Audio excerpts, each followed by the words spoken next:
VonAllen Sports presents the 10 dumbest decisions. Number 10. Asking a little too much. Number 9. Bring that back from over the goal line. Safety. Number 8. Bills goes to get it. Now Gillisley tracks it down. That's a touchdown. Yeah. What are the Bills doing? Number 7. Putting it into the end zone the wrong way. Thinks he scored a touchdown. He has scored a safety. Number 6. He walked in for the score. Instead, he celebrates too early. Number 5. And Leon it's a fumble. It's a fumble. He had it knocked out of his hand. Number 4. Here comes Jared Allen. He's out of bounds. Poor guy. I don't even know if he realized it. Number 3. Looks through. Intercepted in the end zone. That was outstanding on so many levels. Look at that torque.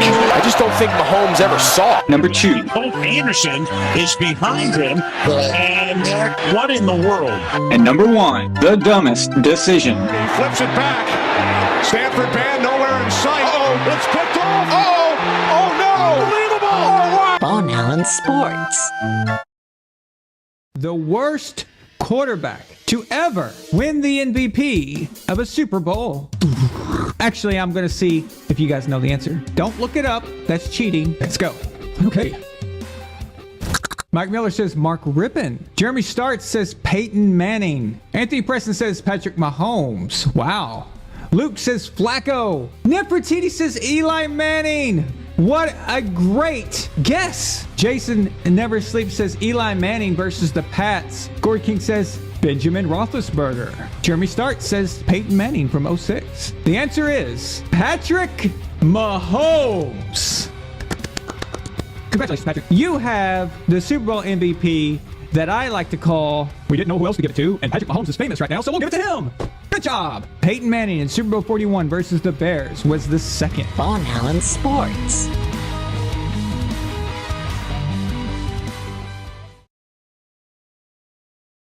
Mark this down. Aaron Rodgers will win 2 more Super Bowls and finish up 3-0, and that'll change the way you look at him. Remember, I told you that. 6 months later. Bucs beat the Packers 31-26, sending Tom Brady to his 10th Super Bowl. Read my lips. Aaron Rodgers choked. Whoa. Aaron Rodgers choked. Remember, I told you that. Thousands of tears later. The Packers have been eliminated from the playoffs. The 49ers win 13-10. You gotta be kidding me. Remember, I told you that. Later, in the void. Golf has been spectacular, and he goes into Lambeau Field, beats Aaron Rodgers. Remember, I told you that. Epilogue. Yeah, I remember that. Just like I remember you saying in 2012 that Tom Brady was done. Tom Brady's on the downside of his career. If you ask me if he'll ever get to another Super Bowl, I have one answer. No way, no how. Remember, I told you that. VonAllen Sports.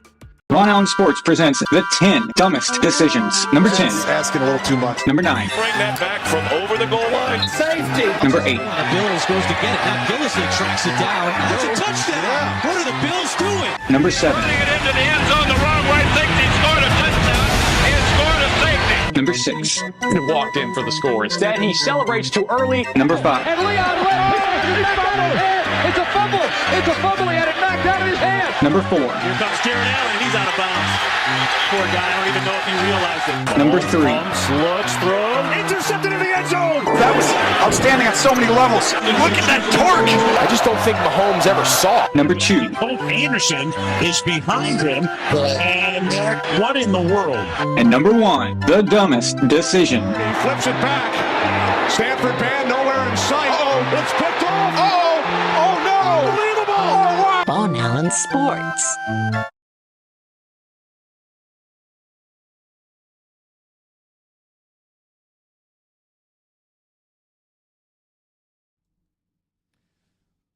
Whoa, what is up, guys? Well, can you guys believe that it's time for the playoffs? Playoffs. Don't talk about playoffs. I just hope we can win a game. Playoffs. What's up, guys? How y'all doing? Welcome to a late night with VonAllen. And I'm going to send you right into midnight with, hopefully you're at home with your lover. And I'm going to turn on some smooth jazz. Okay. You guys ready for that? The Gourd King. The Gourd King is ready for some smooth jazz. All right. Sorry, I don't have any, but I just like saying smooth jazz. Israel says he can't wait for Monday's game. So your Cowboys versus Tom Brady, man. That's got to be a weird position because I know you're a big Brady fan, but you're finally hoping that your team gets that win, right? And you're finally hoping that people stop talking junk about Dak. And if they lose, and if he has an interception in that game, you're never going to hear the end of it. Ryan Dyer, what's up? No one can torque that ass like Mahomes. That's true. That's very true. Nightly Sinister, renewed his membership. Thank you. Thank you, Kevin. Appreciate it, buddy.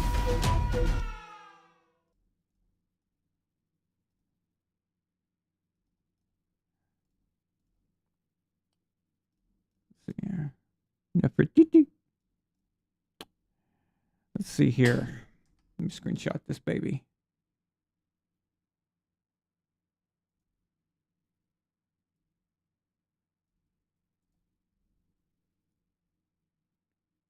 I think I have an idea where Kevin is going with this one. Yep. Okay. So Nightly Sinister uses his members chat and says, dumbest decision number 1, Kyler Murray. Well, I'm actually going to put together a top 10 dumbest coaching decisions, and then that would include like when Bill Belichick put Gronk out there to defend the what he thought was going to be a Hail Mary, which is strange.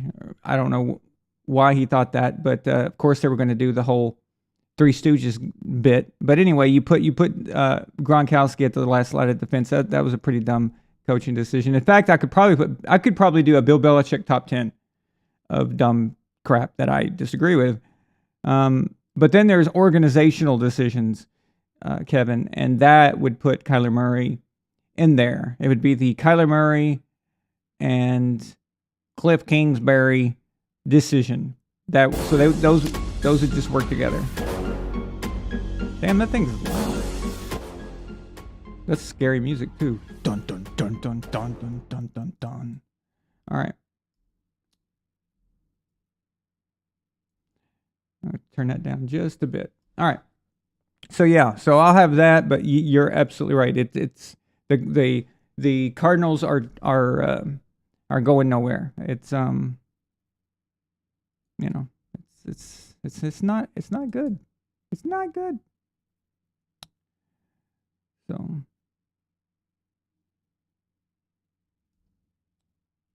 let's see here.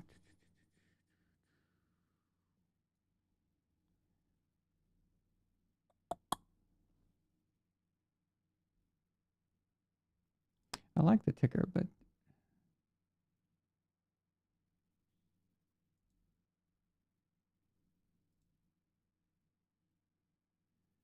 going way too damn fast. All right.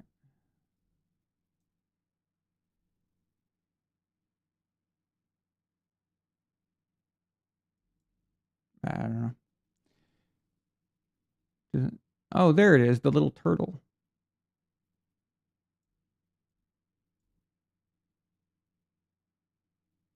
Okay.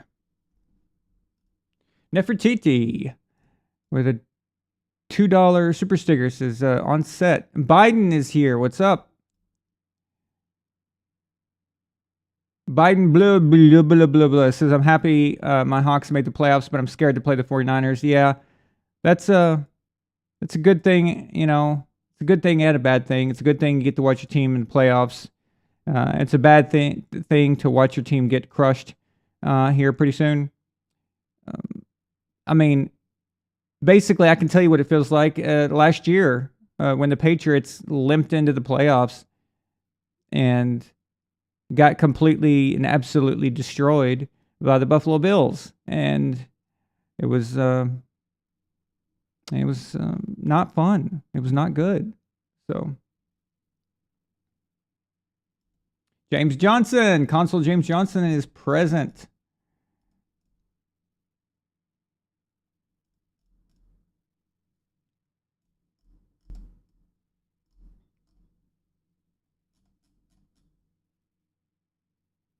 Okay.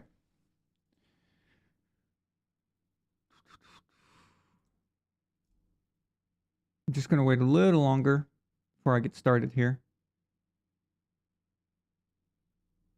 Are you guys here because you knew that the show was going to be on Friday night, or did you get a actual notification? I'm just trying to figure out who gets what here and how they send it out.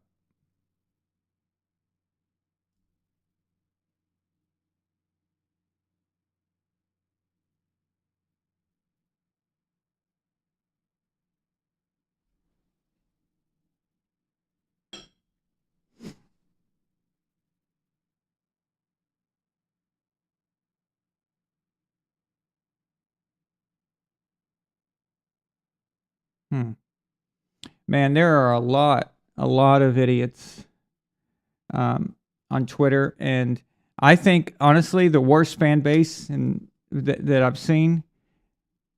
That new award. I know people like to say the Cowboys fan base is insufferable, and I know people think the Patriots fan base is annoying, which it's become a lot more annoying since Brady left. I can tell you that much, but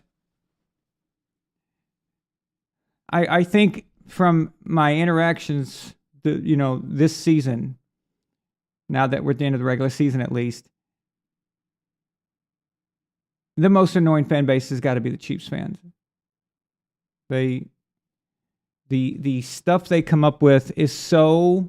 You would think that they are fans of a team that are the new dynasty that has won 3-4 Super Bowls in recent memory. You would think they act and talk like they are the 80s 49ers or 90s Cowboys or the Patriots of the 21st century.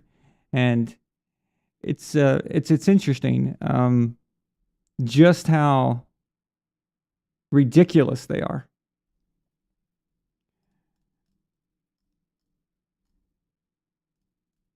I mean, I'm watching these dudes. They'll fight to the death for things that make no sense. It's really strange. And they're so delusional. It's unbelievable. And you know what? I know how they got that way. I get it. They got that way from the media. The media did that to them. But the biggest problem, and I've identified the problem with how the teams on the Chiefs are. The problem is Andy Reid. Andy Reid is the problem. Now, most of us don't think of Andy Reid like that because on the outside he really doesn't seem to come across in that arrogant. There's times where he says weird things and stuff, but that's few and far between. It's not enough to really give you that impression that he is just a totally arrogant asshole. Not like how Belichick comes across or John Harbaugh and Mike Tomlin. Those guys come across as very arrogant and cocky. But Andy Reid never gave that off. And also he's a fat guy. And, we like Santa Claus, we're not as difficult on guys like that. For some reason it works better when we think of them as like all like fun, loving, and all this stuff. But actually I've thought about this quite a bit, and it's him. He's the problem. And I'm thinking back to the Eagles when he was the coach of the Eagles. Every year that team, the players on that team were insufferable idiots. And I don't know how many of you guys can remember exactly like everything that was happening back in the early 2000s.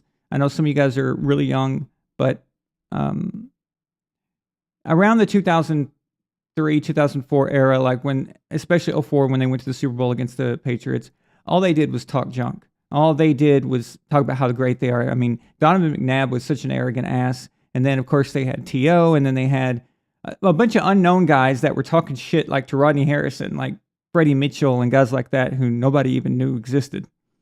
They were just really annoying, and they were probably the most obnoxious team of that era, of that time frame.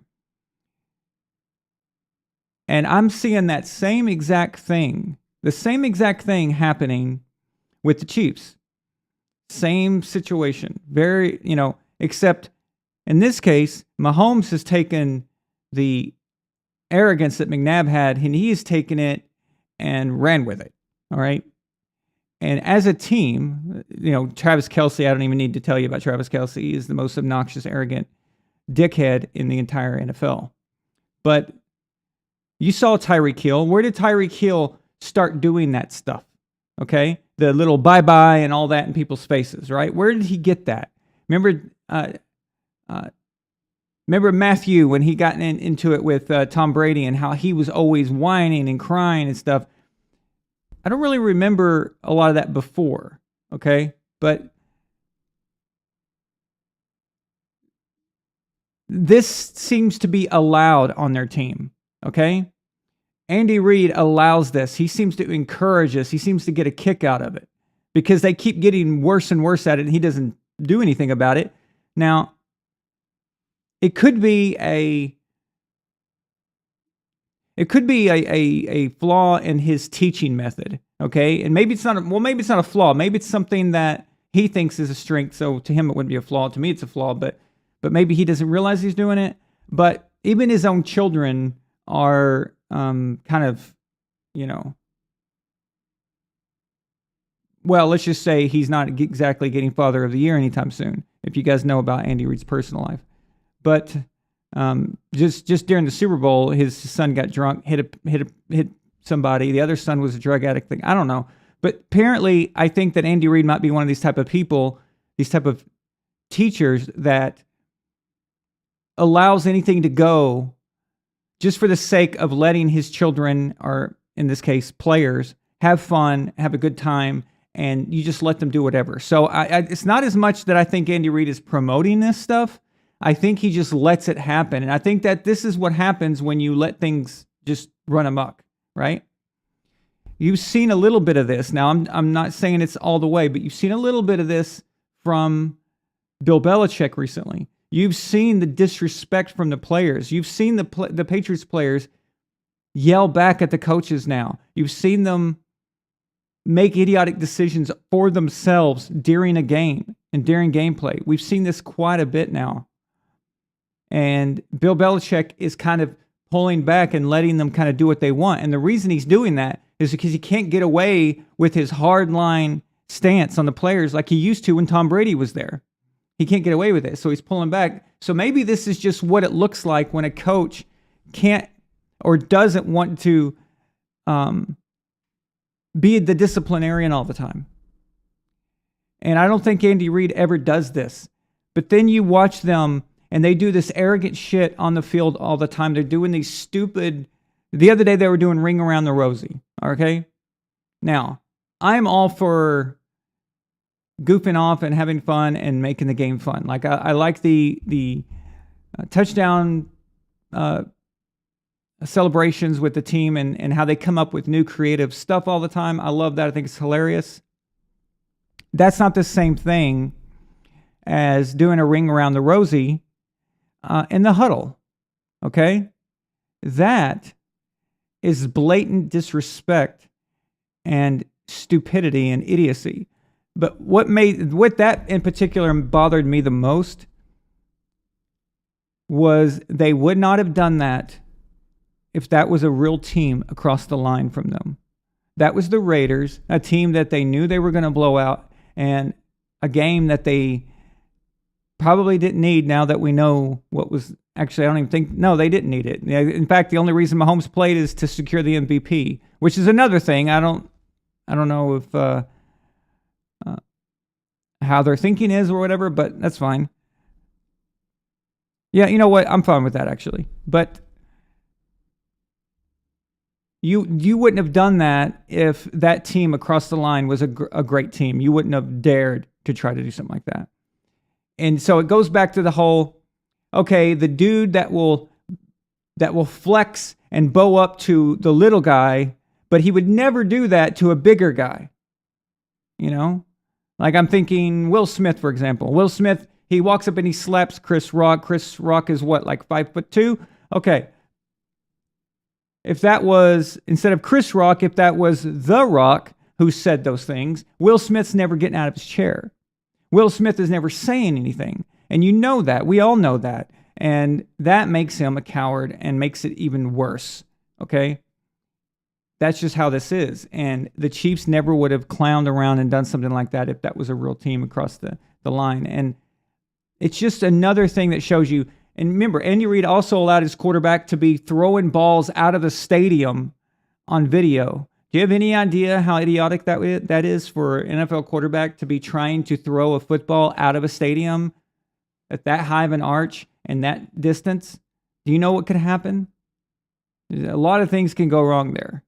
So this just seems to be a character thing about Andy Reid's teams. It seems to be a consistent thing that they've got.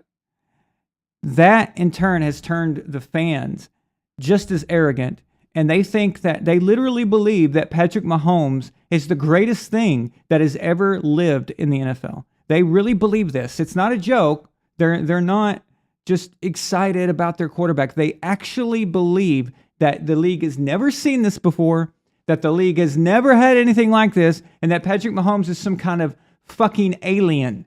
All right? It's real, okay?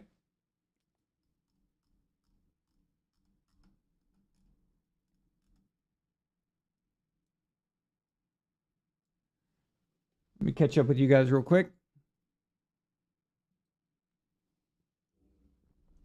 It's a big show tonight. I mean, we got a lot of stuff to cover, so buckle up, guys. I hope you're with me tonight. I'm ready to go. Are you ready to go? I'm ready to go. Okay. So, by the way, at the top, obviously, is the ticker. This is for Season 4 of the Super Chat contest. I haven't published it that much this season. I just didn't want, to constantly be showing it all the time. But I just wanted to give you guys an update since we're at the end of the regular season, letting you know that you only have the playoffs left. So, after the Super Bowl, there's the wrap-up show, the season wrap-up show. And that is when the final Super Chat tallies are done. So if you want to win, if you want to be number one or you want to be top 10 or whatever, I'm going to start posting these every week. Or I'm sorry, every show. Because we'll have more than one show a week, with the playoffs and everything. But I'm going to post it for the rest until the end of this season. And you guys can keep up with where you are. Okay? Okay, so a lot of you guys got a notification. That's awesome. Okay, good. And by the way, I've got some good news. So, channel's been doing better. I don't know what the reason is. I don't know if it has anything to do with certain movement in a certain other social media site. But whatever it is, things have been looking better. I know each time I log into YouTube, the subs have gone up, not a lot, but at least they're not going backwards or just sitting still like they were before, where it was like some kind of weird stagnation thing. But so things are doing a little better. So I'm seeing progress. Actually, I told you this year, and we're going to just work, bust it out as much as we can, do as much as we can, and make 2023 the year of VonAllen Sports. So.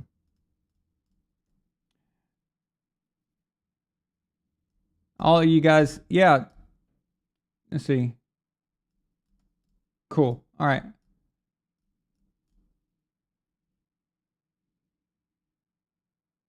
Ryan says the Chiefs fans have been this way forever. I never noticed them. I will say I have one small story, but I don't know if it's enough to judge an entire fan base at that time. I'm not disagreeing with you at all. In fact, if you're a Green Bay fan, you're probably from up in that area somewhere, and maybe you probably maybe know some Chiefs fans that have bled over into that area. Depends on where you're at, though, of course. But I know there's some Chiefs. There's like a Chiefs fan base that kind of bleeds over up into the northeast of Kansas City. But anyway, I don't know why that's relevant. But anyway, when I was at a Cardinals-Bears game, it was the no, it wasn't. It wasn't Cardinals-Bears. Sorry. What am I talking about? Cardinals-Chiefs. And there were a lot of Chiefs fans there. But there was one particular group of Chiefs fans who were sitting next to us. This is in 06. And Larry Johnson, I believe, was running a kickback, or maybe he was just a big run. He broke off on a big run or something like that. And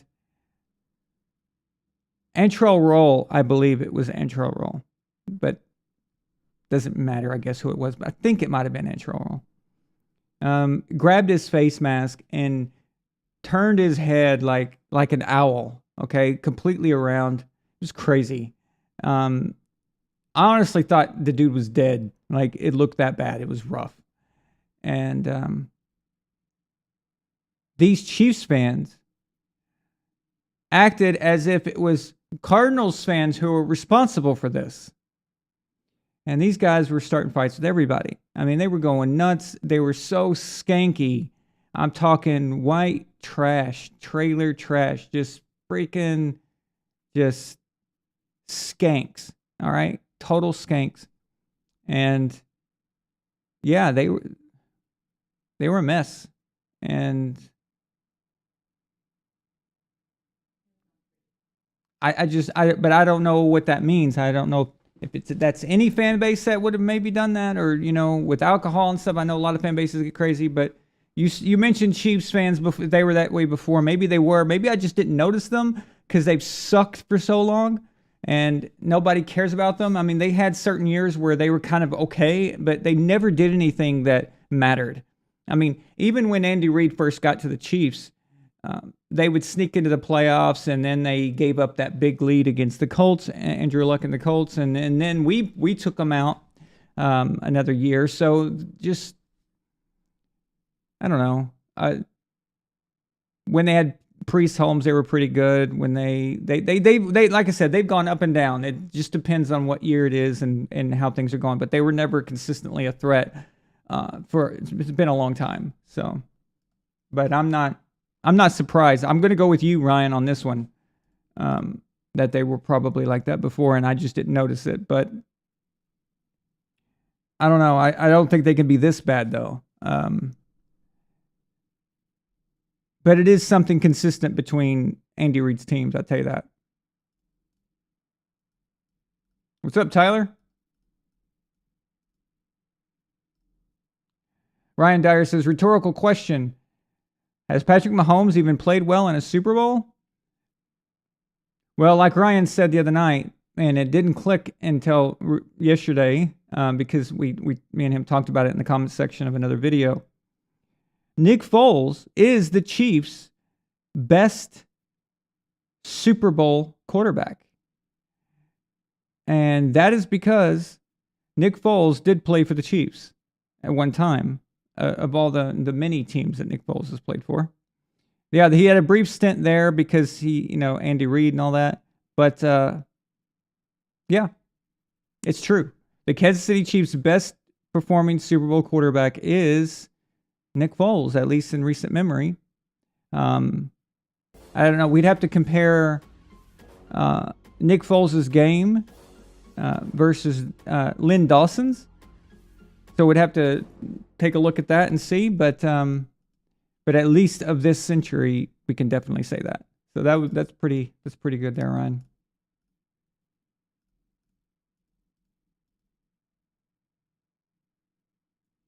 The Walrus, Andy Reid.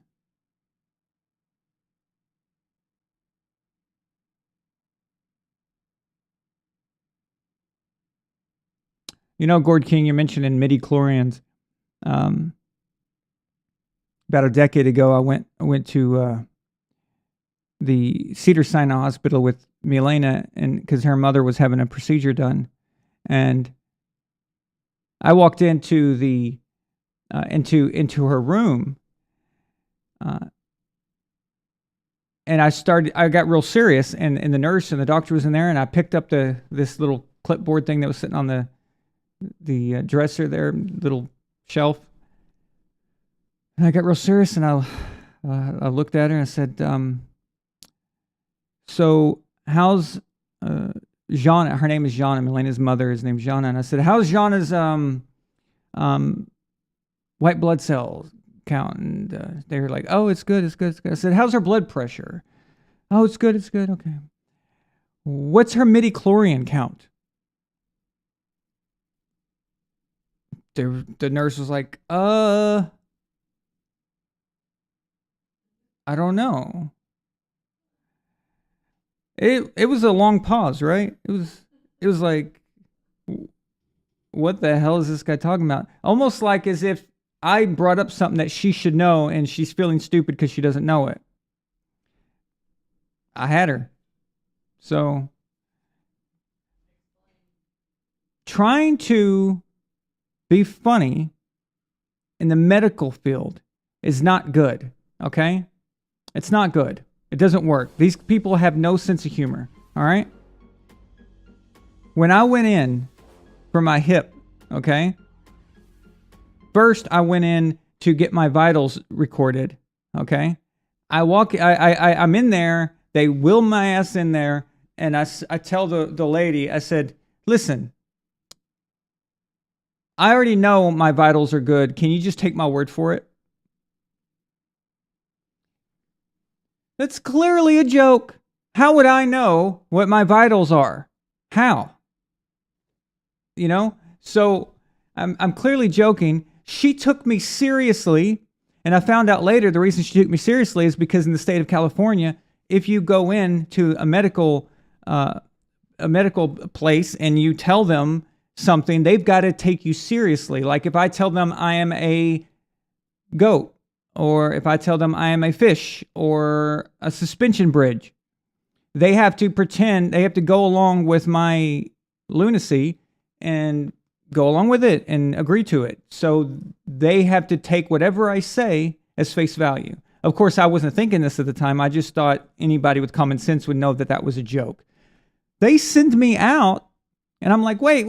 I was kidding, idiots. So that failed. So again, don't joke with people. Second thing was when I was taken into the MRI. So this guy says, take your pants off. Okay. So I said, hey, usually I have to call a 900 number for that kind of talk. He didn't think that was funny either. He goes, excuse me? What? And I said, dude. I said, I actually followed it up. I said, I'm just saying, usually someone takes me out to dinner before they tell me to take my pants off. Nothing. I got nothing. Now, Milena's laughing her ass off. This guy probably thought I was making fun of him or something. I don't know what the hell. But anyway, don't joke around in the medical field, okay? Just don't do it.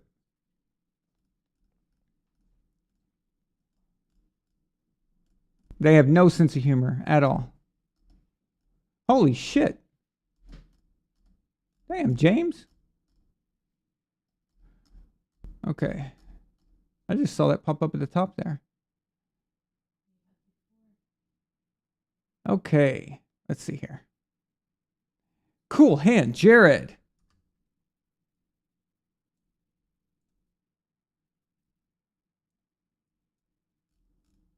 I have to screenshot these member chips. Actually, I'm just going to screenshot them all anyway.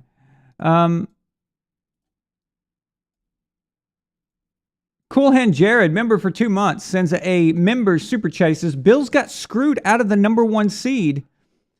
Specifically because they beat the Patriots. So had they lost to the Patriots, it would have worked itself out and everything would have been fine. Like when the Ravens lost to the Bengals. Since the Ravens lost to the Bengals, we don't have to worry about all the stuff. So the Bengals aren't affected by it, and neither are the Ravens. Now, if the Patriots could have won a damn game, God, they suck. If they could have won that game, just one game, you just need to win that one game. Not only would the Patriots be in the playoffs right now, but the whole Bills-Chiefs thing would be resolved and there would be no questions. There would be everything would have been fine. It would have resolved itself anyway. So, yeah. I think the NFL's missing the point about what's more valuable. I don't know if a home game is making it a neutral site. So Bills not only are the Bills not getting the home game, but they're also not getting the bye. So you're missing on both those things. And the only consolation you're giving them is a neutral site. What is it in Atlanta? If they end up playing in the championship game? Okay, but the Chiefs still get the neutral site as well, and the Chiefs got the bye week to rest up. So I don't know. I don't like it. I think they should have found a way to play it, and we've gone over this so many times, but yeah, it's weird. So, me scusi. I love that movie. Me scusi. Very underrated movie. You guys ever seen Euro Trip? It's actually pretty funny. It's actually pretty well done. Just a fun, goofy movie.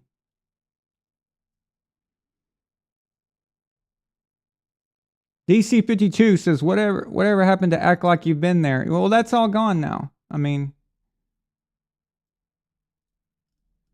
people know they can't recreate what the Patriots did. So now they're trying to make anything a dynasty. A team just winning a lot is now a dynasty in today's NFL. That's how it's going to be.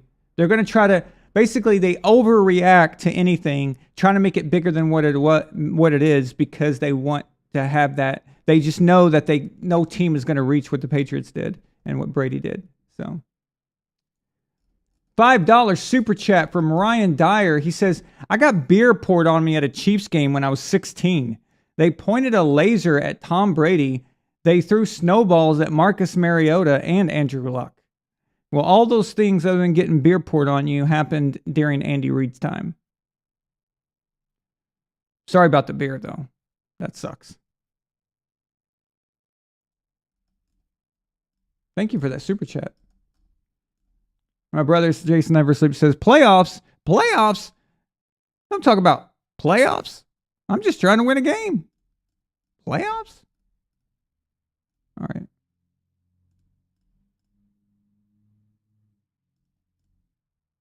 Luke, what's up, man? Thomas Allen.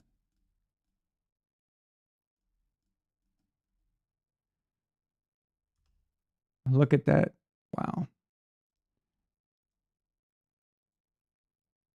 Boom. Someone's wanting to jump up into the standings. Damn. Look at that. James Johnson. $100 super chat. $100. Freaking $100. Look, okay, man. See, now I'm a puppet for hire. Okay. He says, my picks to win this weekend are Bills, Bengals, Jaguars, or how Milena pronounces them. She says them differently. Jaguars or something like that. 49ers, Giants, and the Bucs, really. Some picks were done logically, some were a gut feeling. And as far as the Bucs, to quote Edelman, gotta believe. Gotta believe, bro. Gotta believe. That's Edelman. And he says, your thoughts on Derek Carr's goodbye? VonAllen Sports, let's go! Yeah, well, as far as your picks, I'll make my own picks at the end, and we'll see if ours match up. But they are very reasonable, and I think they're pretty much similar. I think one or two might be off. From what I think might happen. But as far as Derek Carr, when I say off, doesn't mean I'm going to be right. I'm just saying it doesn't. I'm not sure. I'm not sure about the Giants. I don't think I trust them I think they've had their time. I think they did pretty well in the regular season, but they weren't. I don't know. We'll go over that though. But yeah. I'll tell you, I agree with Gord King when he says the Chiefs will not lose this weekend. So I agree with that.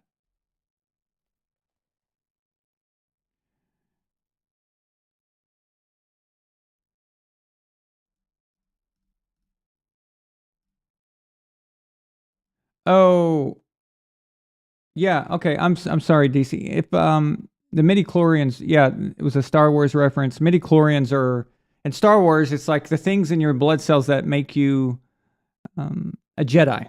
And I guess, or no. I guess everyone has them, but if you have like a ridiculous amount, then you're a Jedi. Like Anakin Skywalker, Darth Vader, when he was a boy, he has the most midichlorians ever, the highest midichlorian count ever.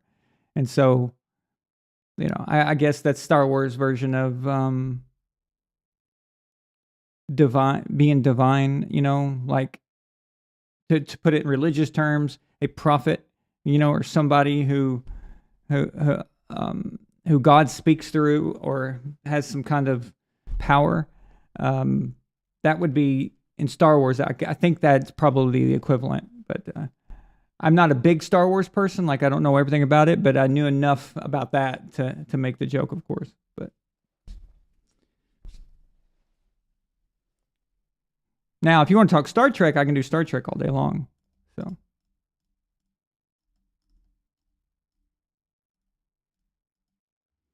But wow, James, thank you so much. As far as Derek Carr,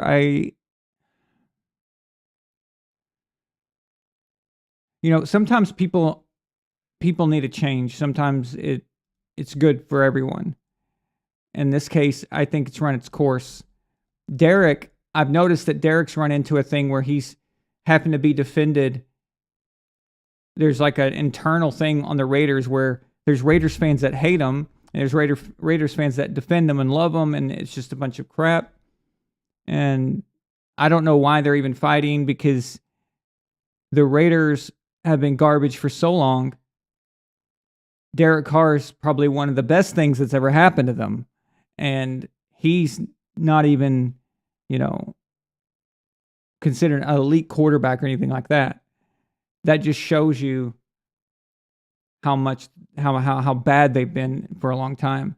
I think Derek Carr has put up with a lot of crap, and I think when Gruden came along, that made it even worse for him. He's not Gruden's guy.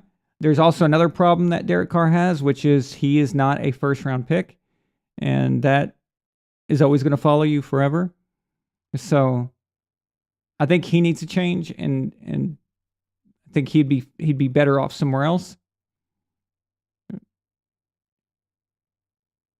Depends on like where he's sent to, or if they let him kind of decide.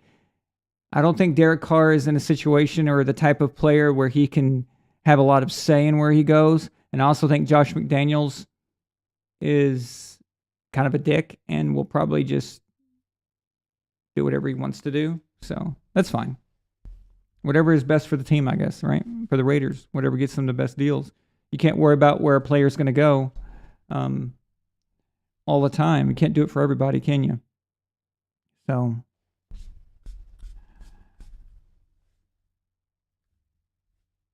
the Raiders, as far as Raiders, I hope to God that Tom Brady does not end up on the Raiders.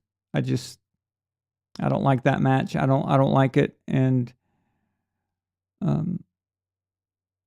don't like Josh McDaniels as a head coach. And I can just picture us going back to my frustrations with Bruce Arians and Todd Bowles and all that. And I want that to be over with. I want to get past that. The whole point is I want to see Tom under competent coaching, and going to Josh McDaniels is just the same thing. It's going to be more of the Bucs ineptitude. It's going to be more of the stupid crap.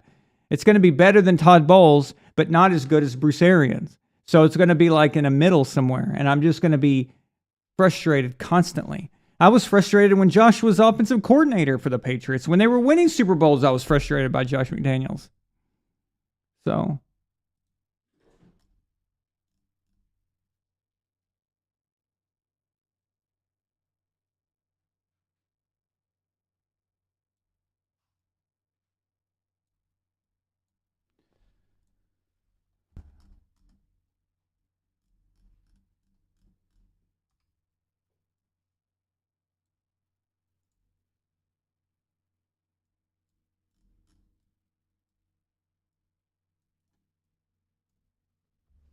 The Gourd King, member for 21 months. Props to you, man. The Gourd King sends a member super chat. He says, the medical industry is a pathway... Oh, I got to read this differently. The medical industry is a pathway to many abilities some consider to be unnatural.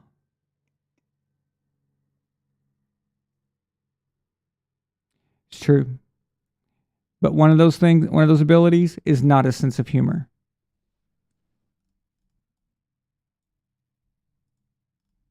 Unless they're a sports therapist or a sports doctor for something like that. Because I got the hell out of that place, a bunch of idiots, and I found a real doctor. I found a guy who works on Olympians and pro athletes and stuff. This guy's cool. He's funny. He gets my jokes. But the people at the hospital, they're paranoid as hell.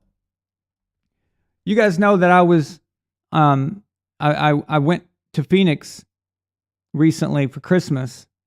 And of course, I promised Milena that I would not go walk long distances without my cane because you don't want to have an accident, especially when you're carrying a heavy bag or something like that. So I was walking through the airport into security with my cane, and this young guy who's helping people out or whatever, working there at the airport, and he says, sir, you can go right here through the handicap aisle, right? And I stopped and I looked, I saw the handicap sign, and I thought, like, people who can't walk and something, things wrong with them and stuff. And I'm not thinking of myself that way. And I just nicely said, oh, thank you, but I don't see myself that way. Like, I don't see myself deserving of that shortcut, I didn't think much of it. It's just something that off the top of my head. And he freaked out. Like, he got scared. He goes, oh, sir, I'm so sorry. I didn't mean to offend you. I wasn't trying to imply that you're crippled or something. I'm like, whoa, calm down. I didn't mean it like that. I just meant that I'm the type of person that my leg could be cut off and I could be bleeding to death, and I'll say, oh, no, I'm okay. It's going to be fine. I was just trying to tell him that it's me. It's not something he said. But he was so terrified of getting in trouble, thinking that I was going to report him. People are so sensitive today. They're so worried about offending somebody. And he thought he was going to, and so I just told him, I said, dude, no, you're fine. You know what? And I said, you know what? In fact, I'm going to take the shortcut. Fine, I'll take it. You're a nice dude. No big deal. And I went ahead and took it. So, but yeah, the people are very high strung right now. It's crazy.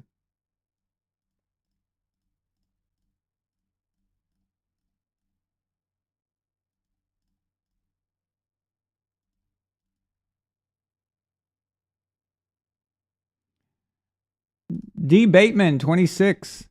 I wish your name was Patrick Bateman. That'd be interesting.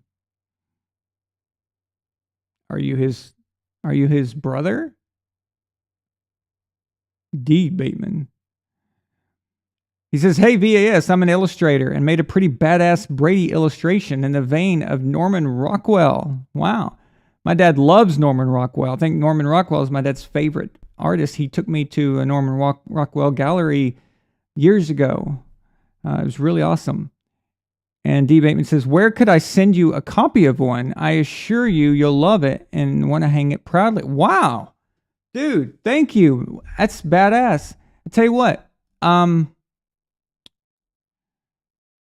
You see the email? Hang on. Whoop, whoop, whoop. Oh, do it in front here. You see the email right there? Yeah. Email me there, and I will reply to you a mailing address. Okay? Dude, that is awesome. Thank you. Can't wait to get it and show it off on the show.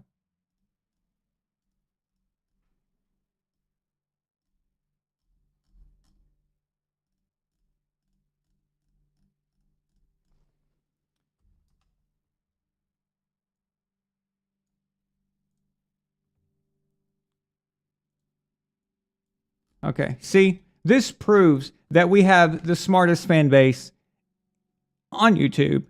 Cool Hand Jared sends a $2 super chat and says, Deep Space Nine is better than Next Generation. Absolutely, Deep Space Nine is the best Star Trek series. Okay? Hands down. All right? So, well said, Cool Hand Jared. Don't you agree, Milena? She agrees, even if she doesn't know it. We watch it all the time, but I don't think she's in the room right now, so. Oh, yeah, she is. Okay, just 1 second, guys.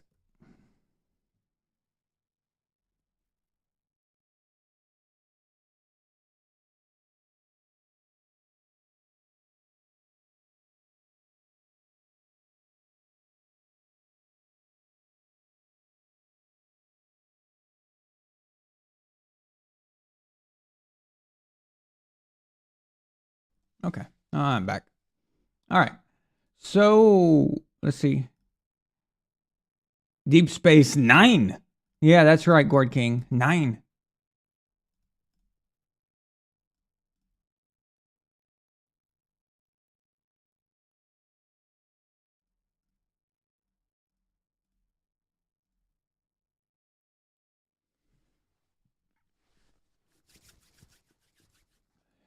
Blacker asked me, do I think that Brady will play 67 more games?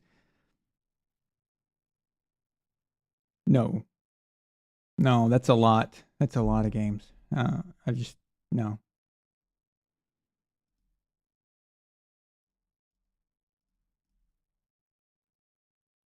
Do I think Rodgers will retire? No. No. He does this every year now, this whole pretending like he's got to think about what he's doing and stuff. And he does it for leverage. So why not, right? Like, so what he's doing is saying, I pretend like I don't know what I want to do. So that lets him find out and get a feel for if the Packers want him back, are they going to, if they talk to him or not. And it also is a signal to other teams. And they're thinking, oh, we don't want Aaron Rodgers to retire. We want him. And so people start coming to him. And when someone comes to you, you've got all the leverage. So I think that's the game he's playing here. And he's been doing that. He's been playing that game for years, and it got him that big contract extension with Green Bay. So it does work. It is working, and that's what he's doing right now. He's not going anywhere. He wants another ring. And I don't think he's not going to retire until he gets another ring, or they're going to have to carry him off the field until then. So if he retired right now, or the upcoming next few months, and never came back, I would be just blown away. It would be absolutely shocking, but I don't think so. He knows another ring for him would change everything. Okay. So if Aaron Rodgers has a second ring and it's with a different team, especially if it's with a different team, and you add to that his 4 MVPs and how many championship games he's played in and all that stuff, if you put all that together, now Aaron is all of a sudden, we're talking about someone different. We're talking about greatest quarterbacks of all time in a different light. So he knows that, and he cares about it. He cares about the legacy. Oh, thank you, Gord King. He says, I read like an emperor. Or I read like the emperor. See? It works. Jalen says, Tom should go to Miami. Yeah, well, the Miami thing only works if the serial killer's gone and Sean Payton is there, right? So that's the only way that can work. Okay.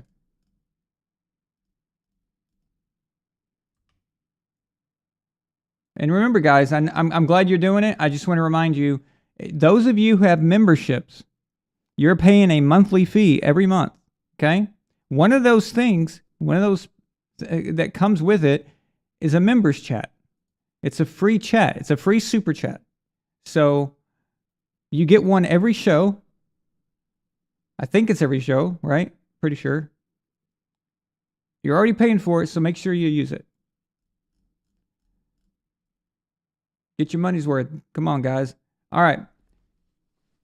Luke R., member for 23 months. He's about to hit the 2-year mark. You're about to get a different badge. You're about to get the 24 badge. And he says, more likely, Tom stays in Tampa Bay or he returns to New England. Okay, I don't think he's doing either, but I'm just going to answer your question the way you asked it. More likely between those two.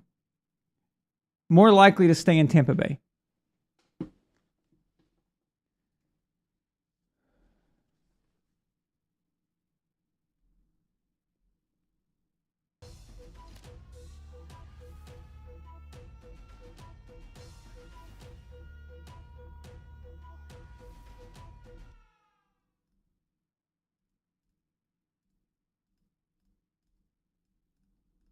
Where would I want Brady to go? Here's what I want for Brady, okay? So if I am asked, okay, so Roger Goodell gives me complete power over where Brady's going to go. And I can do anything. I can make anything happen. What I would do is this. I would fire... I'd fire Mike McCarthy. And not because I don't have anything against him or anything. I'm just wanting the best situation possible. So I'd fire Mike McCarthy. And he'll have a job immediately somewhere else. Boom, real quick. No problem. I would hire Sean Payton. I would trade Dak Prescott for as much stuff as I can get. I would bring in Tom Brady. And I would turn the Cowboys into a Super Bowl favorite for the next 2 years. At least. And then after Tom retires, if he ever retires, you still got Sean Payton there. So I think that would be a good setup. You still got your backup quarterback. You got Cooper Rush. And I'm sure Sean Payton can move him along as well, at least as well as McCarthy has done. So I think that is probably the best situation, because the other situations aren't really possible. Like, people are already talking about firing McCarthy, like if he loses on Monday night to the Bucs and stuff like that. So that's already kind of in play. The thing about the 40, I know people want to say the 49ers, but I don't know. I'm not a fan of Shanahan. I think his ego is way too big. I think it's not going to work.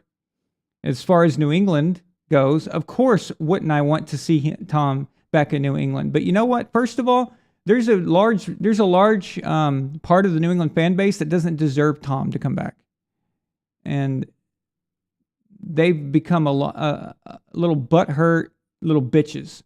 Okay, and a whole lot of them. To the point where they're on Twitter making excuses and stuff. And now they're talking about schedules and divisions. The day that I saw New England Patriots fans using the whole easy division thing to explain Mac Jones's problems, but to explain how Tom Brady made the playoffs and trying to use that against Brady, I never thought that would happen. Okay, ever in my life. I never thought that would happen. I never thought Patriots fans would use that argument that has been used against Patriots for so long. So, yeah, it's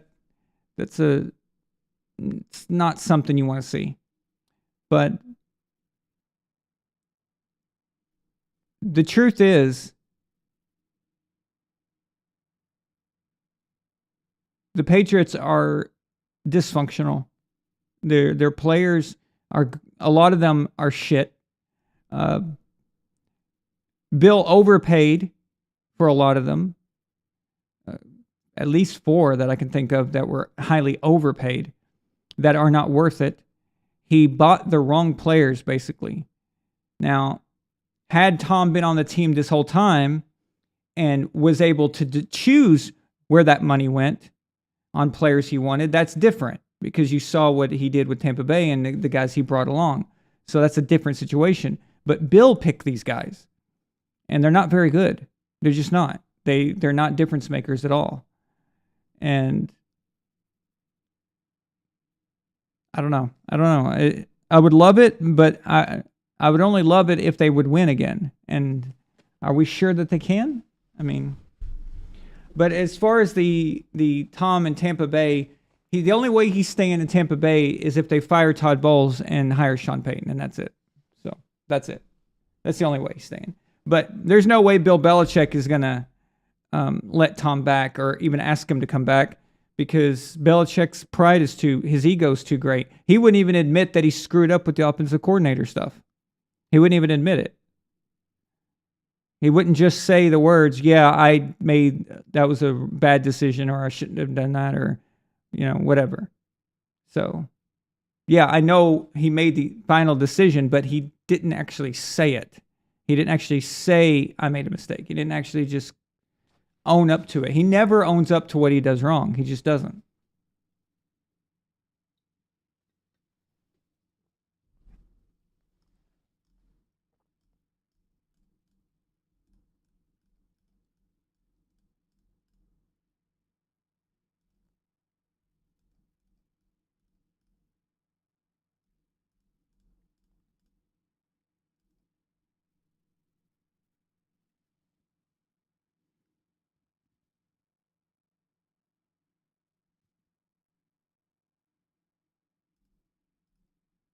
My dad says Next Generation is the best. Next Generation is for me, it's a close, very close second. So I like Deep Space Nine a bit better. Well, I'd say a lot better probably. But I love Next Generation too. So.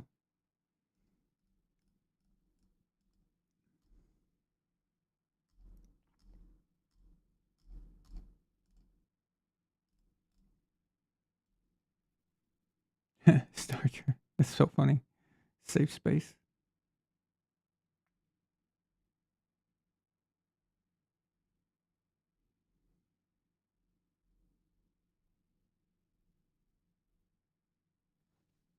Wrath of Khan is your favorite Star Trek movie? Mine is First Contact. And probably after that is Nemesis.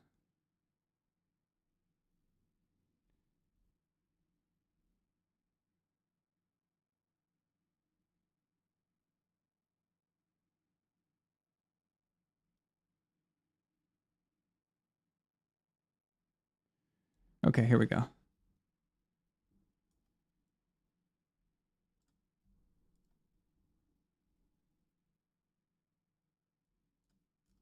Israel, member for 13 months since a member super chat. He says predictions for Monday night.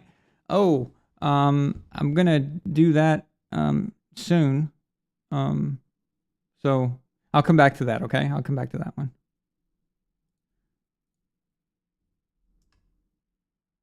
Okay, so the members chat's not every show. What is it? Once a week then? Something like that? I don't even know. It doesn't tell me. I've tried to look for it, but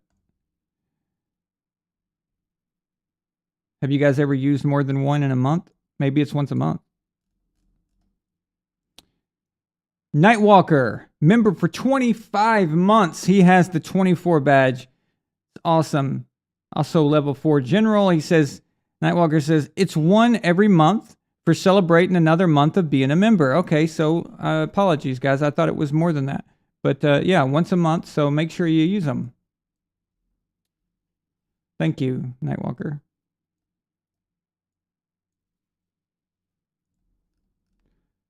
Cool.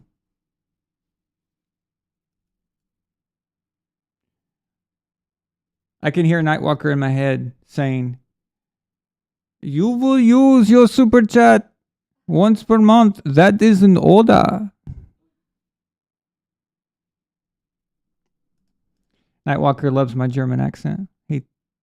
He says he can't wait for it. He tells me that every show, he's like, dude, I just wait and wait and wait until you start doing your German accent. I get so excited. He just loves it. Absolutely loves it.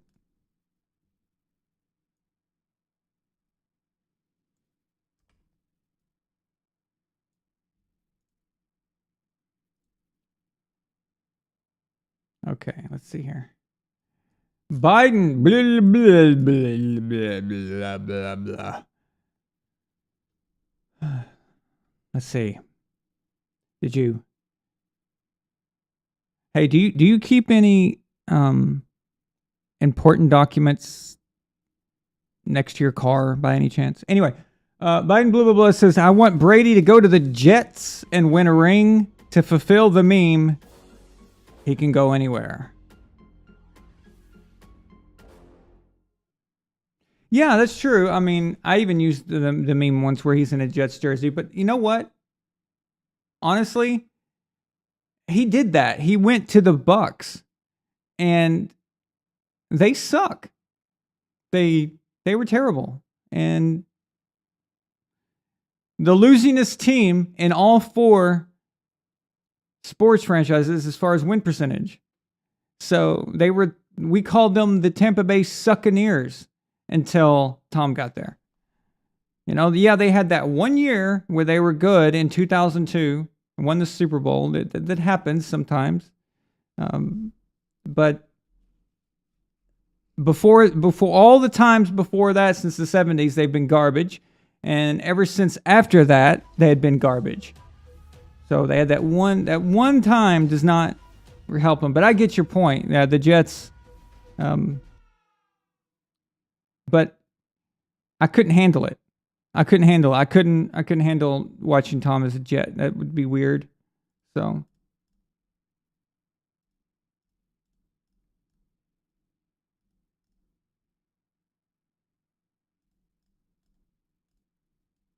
But Tom is not coming back to New England because Bill's ego won't allow it. Listen, guys, I want you to think about this for a second. Just think. Bill brings Tom Brady back after having 3 seasons of disaster. Okay? Don't tell me about the participation trophy last year situation. Okay? That was a joke. 3, let's just say what they are. 3 failed seasons. For someone who is considered the greatest coach of all time, those 3 seasons are failures. Okay? He has complete control. He has complete control of the GM duties, so every player he gets is his doing everything. He hires all the coaching staff. Everything was up to him. And it's been garbage, right?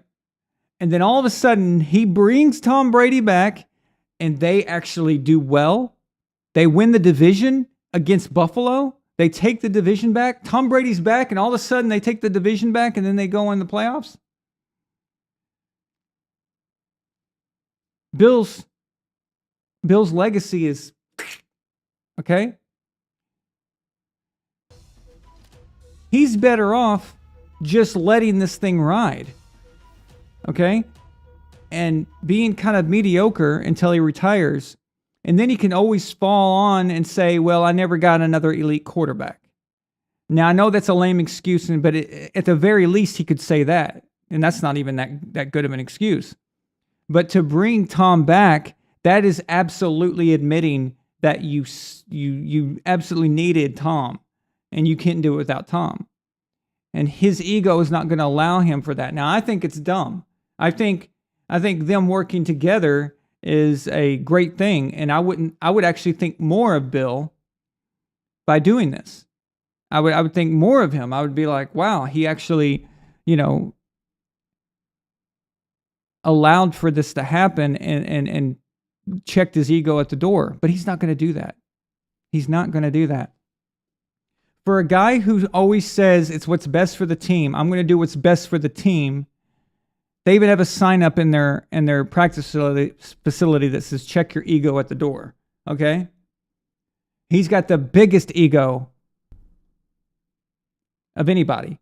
So, and that's why I don't believe in a Tom Brady New England reunion other than a one-day contract where he retires as a Patriot kind of thing.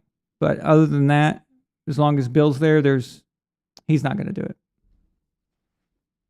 It'd be cool, but I'm not holding on to hope.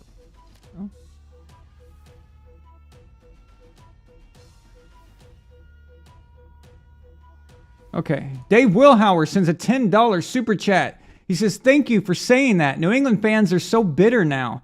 Tom didn't want to leave. He took $60 to $100 million less to play in New England. Instead of Tom retiring a Patriot, Bill lets him leave. Yeah, well, that's the problem, isn't it? But Patriots fans are delusional, and they a lot of them, not all of them, I'm just saying there, but there's a big group of them that they think by crapping on Brady that makes them look a bit better or something. Like they've got this in their heads, and a lot of Patriots fans try to take on the whole Bill Belichick Patriot way mantra as if they're on the team or something, and they're trying to be hard ass and stuff and trying to talk like Belichick and everything. It's really goofy, very strange, but yeah. Tom left for one major reason, okay? The number one reason why Tom left was not having input on more things. Not having input on the free agents that come in or the draft picks for the offense, trades, things like that. That's what he wanted. And he saw that it was going nowhere. And he saw what was coming. And it was just more of the same. More of bad judgment. So, bad judgment by Bill. If you're going to treat a guy who's been around for 2 decades winning 6 Super Bowls, and you're not going to let him have any input as if he's Mac Jones or something, then that person's going to get tired of it. So what I would like to ask Patriots fans who are on the side of, screw Tom, he left us, blah, blah, blah, is this. Can you ask yourself when Bill Belichick has ever sacrificed himself for the good of the team? He asked that for everyone else. So he asked Tom Brady to sacrifice money on his contracts. He asked Tom to put up with things. He wants Tom to put up with him being criticized in meetings and things like that. Okay. But when has Bill done these things? Bill sent Jimmy Garoppolo to San Francisco when he could have gotten a first rounder for us. That wasn't what was best for the team. He could have started Malcolm Butler in the Super Bowl or at least played him after halftime. That wasn't what was best for the team. Now, that was because Malcolm Butler and his son, Steve Belichick, apparently got into some kind of argument. And, of course, we know that nepotism is running rampant now on the Patriots. And it's not just blood relation, it's friends. It's friends of his, too. So ask yourself that, when has Bill done what was best for the team when it comes to his own personal feelings and what he wants? Everybody else has to sacrifice, but he doesn't. You cannot respect the leader. If you're a player, you cannot respect the leader who doesn't do as they say. During times of war, Julius Caesar, George Washington, These guys dug ditches in the trenches, okay? They got out there with their men. They ate the same, I mean, all this. You do, and you live the life, and you walk the walk, and, you know, it's just, that's how it is. But can you ask yourself, when has Bill done these things?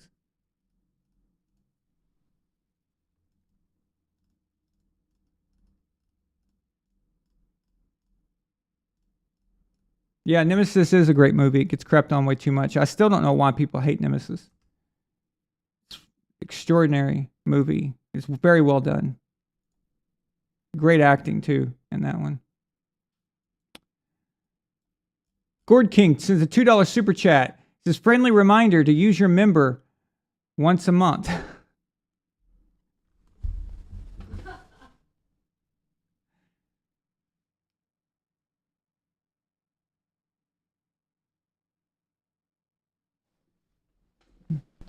Thank you, Gord King. Thank you for that reminder. I appreciate that. You guys get that? You guys understand? So just, that's a public service announcement, apparently.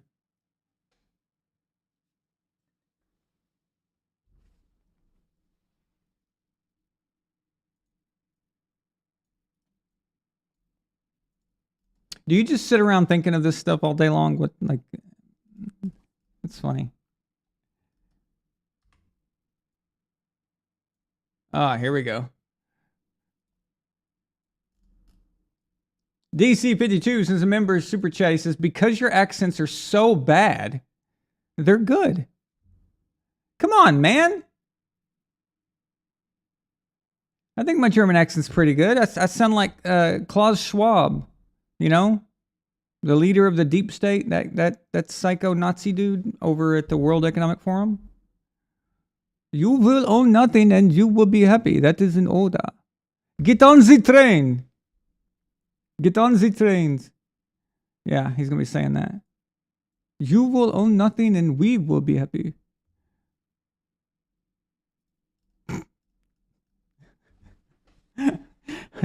My accent, I sound like a Bond villain.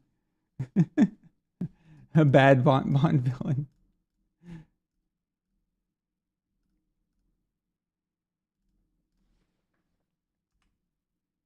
James Johnson in the zone tonight. Look at that.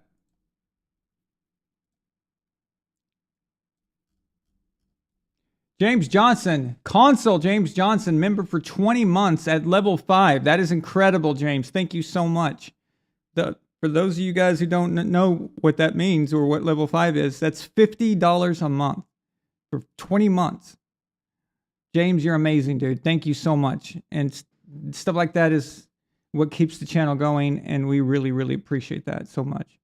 He says, round of applause for Elf of Courage for winning the Xbox VAS tournament.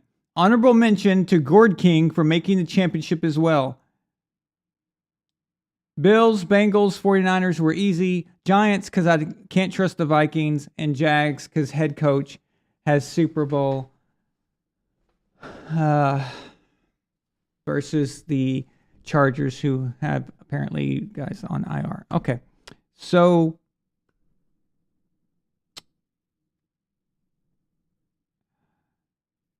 I haven't seen Alpha Courage here tonight, and it's unfortunate because I need to tell him something. I sent him and Gord King an email on Monday. So Elf, if you're watching this, the recording of this, the playback of it, I sent you an email. I need you to check your email because it explains the Xbox and the flash drive. So he got the Xbox already. So he got that yesterday because we bought that straight from the manufacturer. So we just ordered it on Xbox.com and they mailed it to him already. So he's got that, but it comes with the prize is a VAS flash drive. So we had these custom printed, custom made. So that takes a little time. And then to make the artwork and stuff. So, yeah. And Gord King, you're getting one too, and on top of your prize, we're sending you a VS flash drive. So,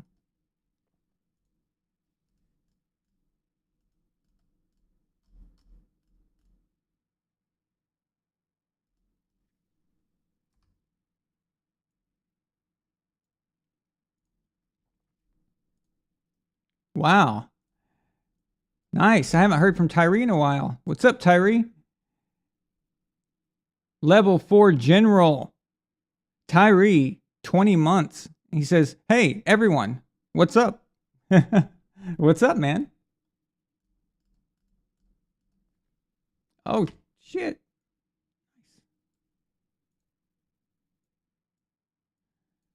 And on top of that, Tyree sends a $10 super chat. Thank you, Tyree, so much, man. How you been? I mean, I know we talk in the Legion chat sometimes, but it's nice to see you on the show.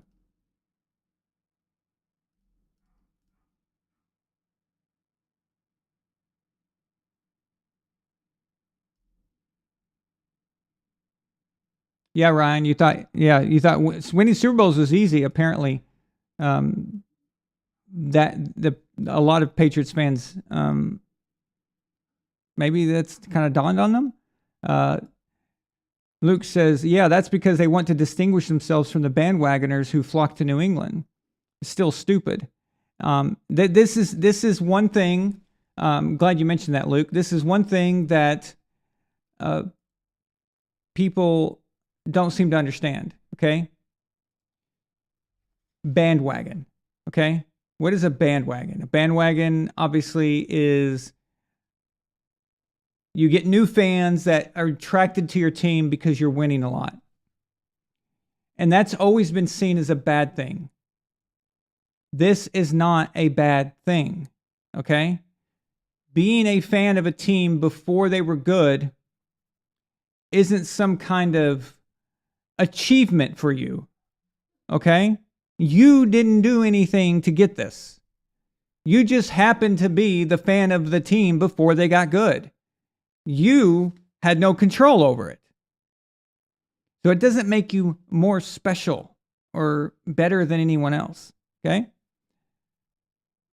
A bandwagon person, this is the perks of being a good organization. You're supposed to want that. Okay? You're supposed to embrace that. Before Patriots were winning Super Bowls, no one cared about them. In fact, they were on the verge of being moved to St. Louis in the 1990s. Nobody cared. Okay? They were garbage. Now, they're the second most valuable team in the NFL. At least they were last time I checked. If not the second, maybe the third. They're very, very, very valuable. The benefit of being so good is that you get a bigger fan base. And then you've got an army. Okay? This is one thing that has benefited the Steelers and the Packers. Wherever they go, there are Packers and Steelers fans. These people, they can fill up an arena in any city because their fans are everywhere. Now, the Steelers haven't had a dynasty since the 70s. Now, I know they won 2 Super Bowls. They won in 2005 and they won in 2008. But that built-in fan base is from the 70s. That's where that comes from. And that's why they're everywhere. The Packers, that thing started even before that. Okay? So that started from the days of Vince Lombardi. You want these things. You want them. You know how when the Patriots would play, remember when they played down in San Diego? Years ago. Remember what that arena looked like? Or when they play in Arizona? There's Patriots fans everywhere. You wouldn't have seen that before.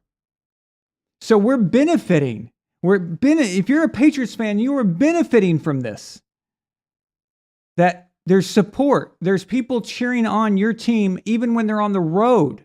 You want these things. And those bandwagon fans, you call them bandwagon, but most of them stick around. Most of them, they became fans because they got attracted to what you were doing, which your team was doing something excellent. Your team was being great. They saw this. And they wanted to be a part of it. They wanted to be a part of something special. Okay? What's wrong with that? I welcome anybody who wants to cheer on a team that I like. That's more support. That's one more. Let's get this thing bigger. Let's be the biggest fan base there is. Let's overtake the Cowboys. That's what how my feelings are.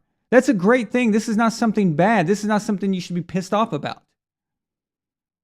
But yet they sit there and they're like, oh, well, I've been a fan for blah, blah, blah. Who cares? Yeah, it matters in the sense that it's cool that you can talk about, when you're growing up or whatever. That's not what I'm talking about. When I say who cares, what I mean by who cares is how is that relevant to criticizing a new fan? Why is a new fan being criticized? I see Patriots fans online going after people saying, I bet you weren't a fan until after 2001. He said, I don't see any photos of any fans pre-2001. I said, well, okay, first of all, dipshit. People didn't start getting, actual good quality phone cameras until after that. And any pictures that were pre-2001 are probably in a box in storage somewhere. And they're not going to have them. So that's probably the first problem that you got. The second thing is, how many fans haven't been born until 2001? Dude, if you were 2001, if you were born the year that they won the Super Bowl, you're 20, 22, 23 years old, depending on the month, right now. That's an entire life. That's a baby being born and now is an adult who is out there paying taxes, working, living on their own and all that stuff. Well, with this generation, probably half of them. Well, no, probably more like 20%. But you get the idea, okay? So what are you talking about here? This is absolutely stupid. Absolutely stupid. How many kids grew up who were born in the 90s, the late 90s, early 2000s, grew up and what they saw was Tom Brady? When I was a kid, I saw Joe Montana. I'm not from San Francisco, but I saw him. I'm not from Houston, but I saw Warren Moon too. And I picked that out. I was like, oh, that's cool. I like that. These are benefits. These are benefits that you get from being good. So this whole bandwagon thing, it's not a bad thing. I'd say, come on, jump on the wagon. Let's go. Let's dominate. Let's have a fan base in every single city on the planet. Okay? Let's fill up London. Let's fill up Berlin. Let's fill up Hamburg. I don't care where we're at. Mexico City. Let's sell it out. Let's sell out Toronto. Let's sell out everywhere. That's what you want.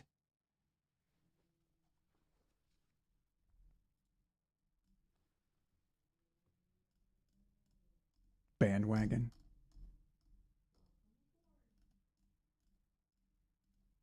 Bandwagon.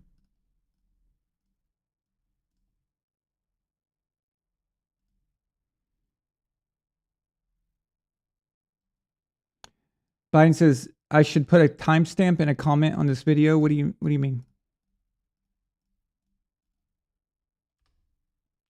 What do you mean?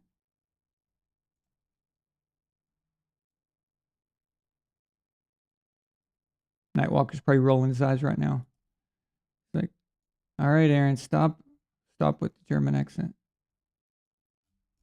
It's what I live for.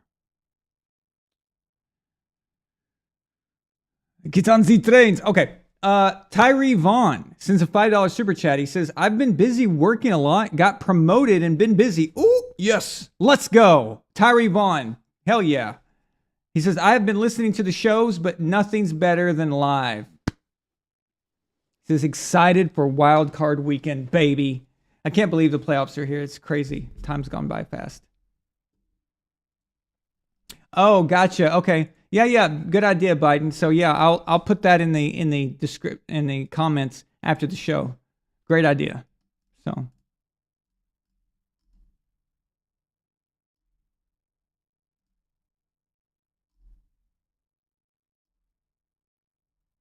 Okay, so the Patriots, Gord King says the Patriots are still number 2. Nice. Yeah, the Cowboys are going to be number 1 for a long time, and that's because they marketed themselves well, and they had those. They've had 2 big runs in 2 different decades. So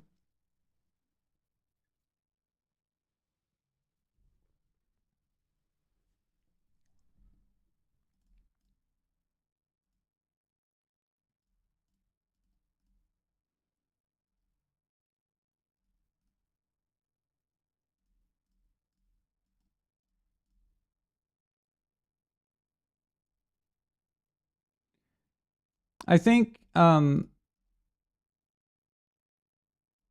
of you guys say you're surprised by the Steelers being ranked in the middle as far as team value.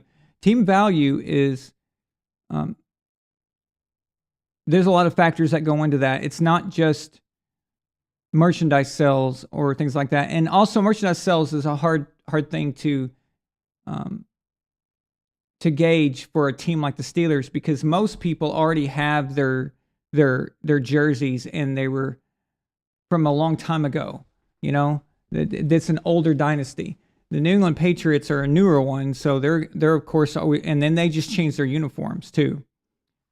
They changed to those ugly white jerseys, and people have been buying those, so that probably helped. But it's not just something like that. That's just a small part. But it's also the value. They put the value in based on the city that you're in, so they add that to it. So Boston, of course, they represent the greater Boston area and all of New England, as where Pittsburgh is a small market, and it's so they factor in those type of things too. So there's a lot of weird things that go into it. Now, I'm surprised that Pittsburgh is just in the middle. I would think that they'd be higher, but I'm sure that probably has something to do with it. But boy, do they travel good. You see those terrible towels everywhere. And that's something as a fan base you should be happy for. That's what you should want. I don't criticize people who are new Patriots fans or things like that. I'm like, hey, welcome, man. That's awesome. We're welcome. A lot of people are fans of crappy teams and they're fed up. Okay? They're fed up with ineptitude, they're fed up with idiocy, they're fed up with paying money. Think about it. They pay high ticket prices to go watch garbage teams. Okay? They pay the same amount for their jerseys as Patriots fans pay for theirs, only to watch their team be stupid and moronic all the time. Can you blame them? Can you blame them for wanting to see something excellent happening, and something amazing happening, and they want to be a part of that? Who doesn't want to be a part of something like that? So I see it as okay,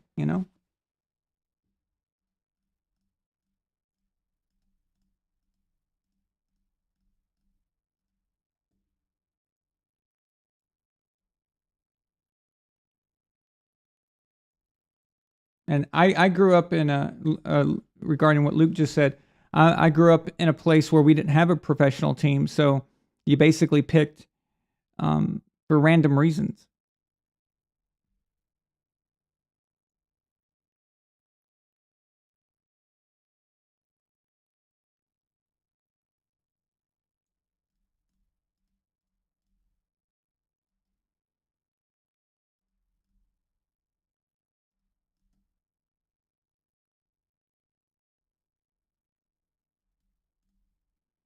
Yeah, D. Bateman said it well. He says, it's a loser's mentality when people call you a bandwagon fan.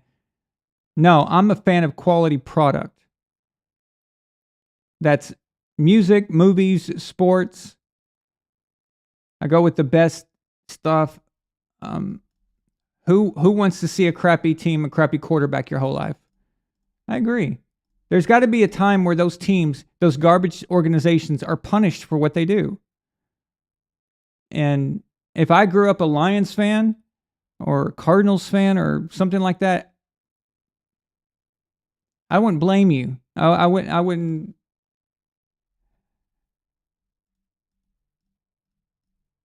They deserve to be abandoned.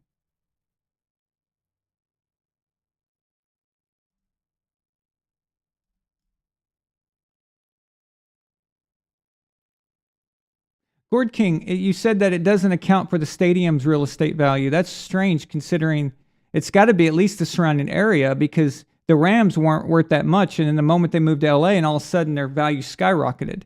That was years ago that their value skyrocketed. It was the moment they moved.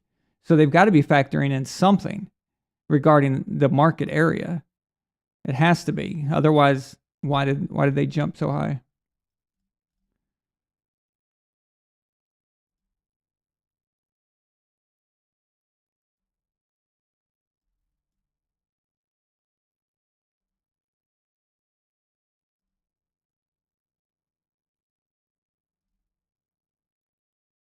Okay, so there's something I want to make clear to everybody, and I noticed that I've been posting. I posted a short. I'm sorry. Let me start over. I posted a short about my view on the playoffs, okay, and how the format is done. And there's some comments there, a few comments that don't seem to really understand my position. I just want to make it very clear here, okay? It's not such a simplistic thing. It's kind of, there's a lot more detail involved and nuance, and I can't just post it all in one go. I just explain it here, and then maybe that will make more sense. So, all right. So I just want to reemphasize my position on teams having a losing record and getting into the playoffs. Okay? I would hope you guys would be reassured that I'm not changing my position on a whim simply because Brady is on a team with a losing record. You guys expect me to deliver you accurate takes, and that's not going to, why is that going to change? If I change my position just because Brady's on the Bucs and they have a losing record, then I'm no different than all the other idiot pundits on TV, right? I personally believe that a team with a losing record should not be allowed in the playoffs unless there aren't 7 teams that have winning records to fill up the seedings. I don't believe winning your division should automatically grant you a spot just because you're in a crappy division. It's insane. Now, I'm not even going to get started on the absolutely idiotic concept of a 7th seed, right? So what I call the participation trophy seed. It's there, and I have to live with that. Okay, fine. I also can live with the division winner getting a guaranteed playoff spot. So let's just put that aside. So I'm okay. I can live with that. Fine. I was just telling you that if I had my way, they wouldn't even get a playoff spot. But okay, we can live with that, right? But here's my biggest problem. My biggest problem lies with the division winner being guaranteed a home game. It's absolutely unfair and a bad look for a league that supposedly supports healthy competition and integrity of the game. Remember that? Integrity of the game. Remember hearing that all the time during Deflategate? Where's the integrity of the game when you're giving a losing team, a team with a losing record, a home game, and making a team with a winning record travel? The 2010 Seahawks, who finished 7-9, they were granted a home game against the 11-5 New Orleans Saints. And the Seattle Seahawks defeated them. And this prompted people to say, well, if they got the win, then they deserved to be in the playoffs. Yeah. I'm sorry, but that is a terrible concept and absolutely flawed thinking. The playoffs are a reward for excellence, okay? It's not a free-for-all to see which teams can beat which teams based on some loopholes in a flawed system, okay? It's a reward for excellence during the regular season. This is the NFL. Any team can beat any team at any time. Look recently, just a few weeks ago, when the Texans took the Chiefs into OT. The worst team in the league took the Chiefs into OT, right? That's the NFL for you.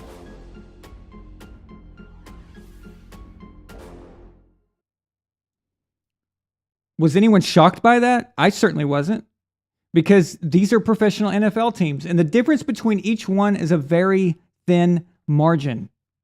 Much thinner than in other sports, like the NBA, for example.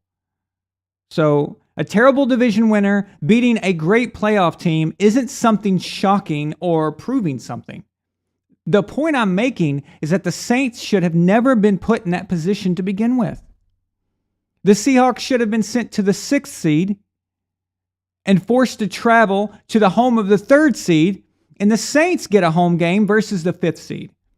So the seeding should have been like this, okay? The Falcons at the number 1 seed, The Falcons were number 1. They were 13-3. They won the Southern Division. Number 2, the Bears. They were 11-5. Okay. The Eagles, 10-6. They were number 3. The Saints, number 4 at 11-5.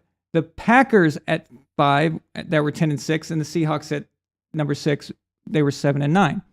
Now notice, it's not going strictly by a winning record. Okay, the only thing that requires alteration is when a team has a losing record.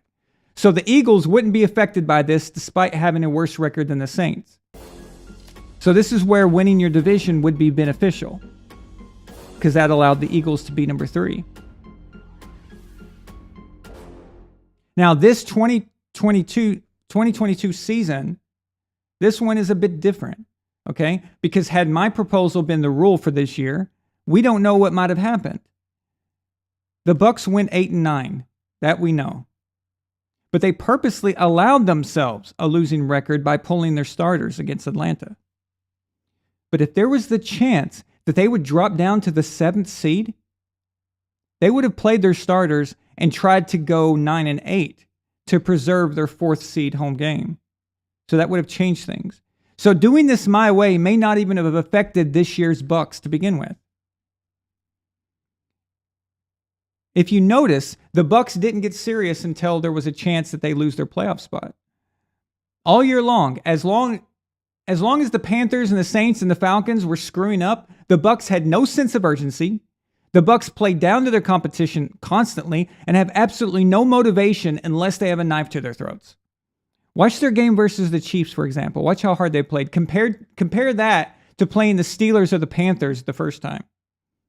They knew they could coast as long as possible, and it's pathetic.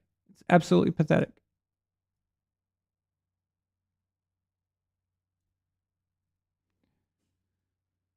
But that's the rule. I have to live with that. That's fine, okay? I'm just clarifying my position on this.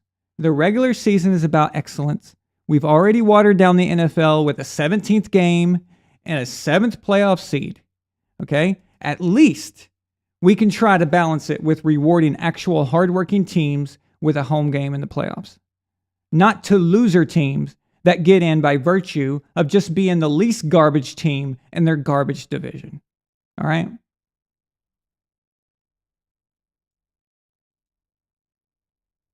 That's my deal here. That's how I feel about it, okay?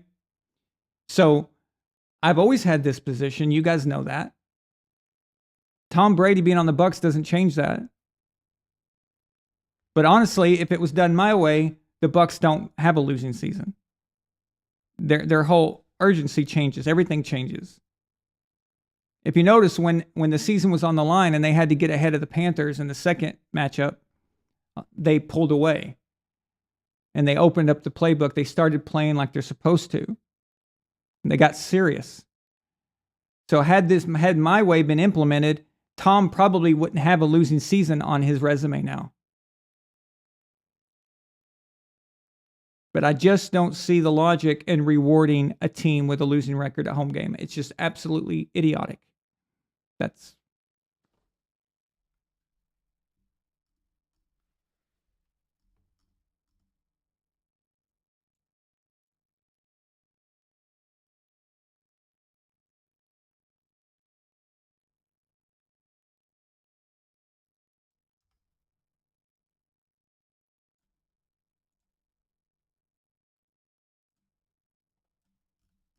James Johnson sends a $2 super chat. He says, I think Steelers and Lions will make...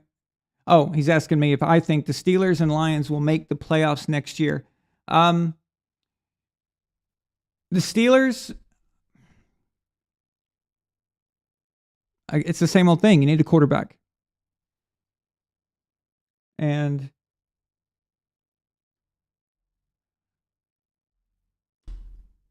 No, I don't. No. Unless they get a quarterback out of somehow, I would change my position. But as of right now, with the way their team is, no, I don't. Lions, yes. In fact, I'm predicting the Lions to win the NFC North next year. How do you like that? Listen, The Lions got they got a good deal. They got a good deal with the Matthew Stafford trade. The Rams gave up everything to get Stafford. And now you've got Sean McVay who's thinking about quitting. Well, that's very convenient, isn't it, Sean, that you gave away the Rams' future for the next 5 years, and now you're wanting to bail so you don't have to coach through those garbage years so your legacy doesn't take a hit. That's very convenient, buddy. Very convenient. It's as convenient as when you ruined Jared Goff, sent him away, and then brought in Matthew Stafford. Okay? Sean McVay seems to be very good at covering his own ass. But what Detroit did is they took those picks and they've made a pretty decent roster. They respect their coach. Dan Campbell, I think, is going to have a phenomenal year next year coaching that team. They believe in him. I watched a lot of Lions games this year, and I never saw the Detroit Lions quit. I never seen them like just depressed. Even when they had the first half of the season when they were losing nearly every game, they were still working. They were still hustling. They were pushing. Not like the Bucs, who were just walking around aimlessly and had no passion, no nothing. The Lions didn't show that. And then things started clicking for them. And they built a team. They built a team that's going to compete for the next few years. While the Rams are going to be garbage. Yeah, the Rams got a Super Bowl out of it, but people have very short memories. People tend to judge you based on seeing you in the playoffs constantly. Just like next year, when Tom Brady's no longer a Buccaneer, the Bucs are going to be back to being garbage. They're going to go 4-13 or something like that next year without Tom. That is, if they don't have Tom. And all of a sudden, that 2020 Super Bowl is going to be a distant memory. It might as well have been 2010. It changes fast, very fast.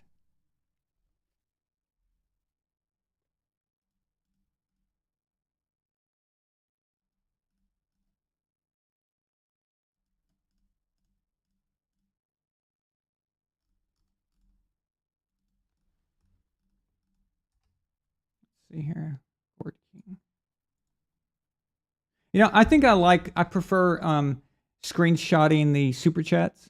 I think don't y'all like this better than where it just shows the writing across the top of the screen? I think this is much cooler. I'm just going to do this from now on. The Gourd King sends a $5 super chat. He says, if my channel ever grows to where I hire people, one day I hope to tell my team, layoffs? Don't talk about layoffs. You kidding me? Layoffs? That's pretty funny.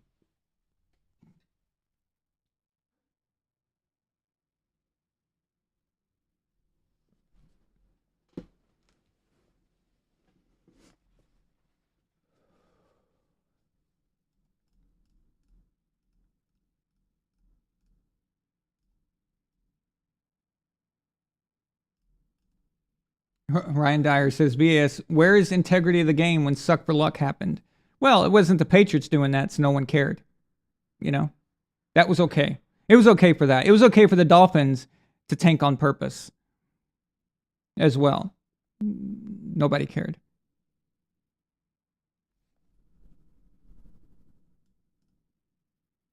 Everything goes unless it's the Patriots or Tom Brady.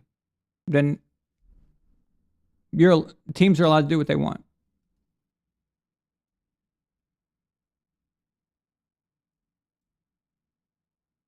The different standard for them.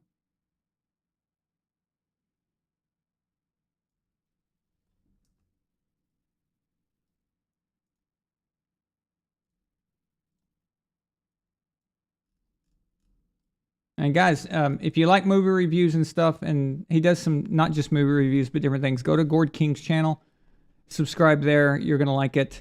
I was there the other day in the chat watching him play Batman for a little bit. So be sure to check that out. Cool Hand Jared sends a $2 super chat. He says Chiefs did lose to the Colts. So yes, exactly. Thank you. So this is the NFL. Just because a team gets to the playoffs and with the losing record and they say, well, they won a game, so they must deserve it. No. Well, then you could say that about anybody. That means you could put the Bears in the playoffs and they might be able to get a win against somebody, or the Texans, or the Colts. So what does that prove? No, it's not about proving something. The playoffs are a reward. It's a prize. You win. You win a prize. You do good during regular season, you win the prize. The prize is being in the tournament.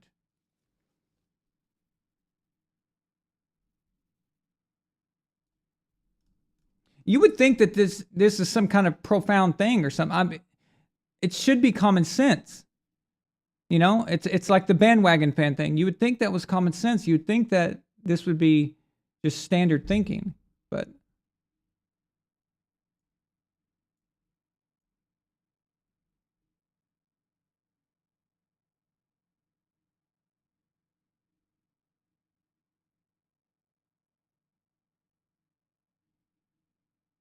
oh, Tyler, I would love to go back to 6 playoff teams. Adding that 7th is just, I don't know. It's watered it down. I mean, the playoffs with 6 teams on each side was, I don't know. It was just awesome. It's so hard to have a winning record in the NFL, and the second seed is usually just right there, as good as the number 1 seed. And I think those bye weeks were deserving for the first and second seed. I don't know. I think, again, that's a reward for being awesome. That's what the regular season's about. And that's why we put so much emphasis on regular season games, is because they're so vital to your playoff position. But when you're adding a 17th game and you're adding another playoff spot, that waters down the intensity of it and the seriousness of having a winning record. I'm not just a winning record, but I mean a really good record.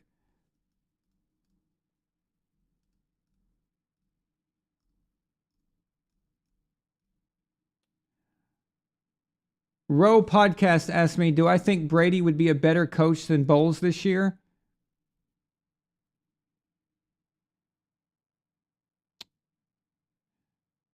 I think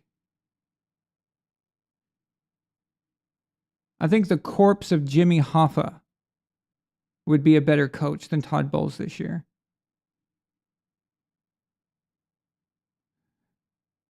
I think Joe Biden would be a better coach than Todd Bowles this year. Okay? So yes, absolutely. I believe that. Tom Brady would be a better coach.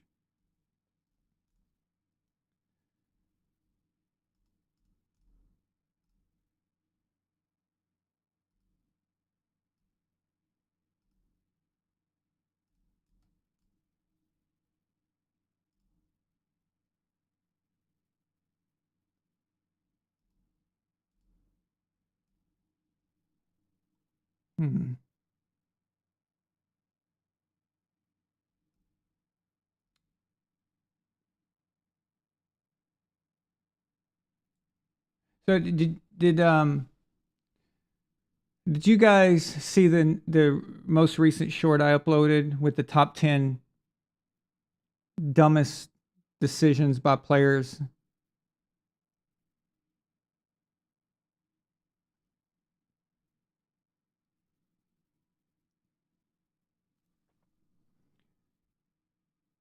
I put Patrick Mahomes as number 3.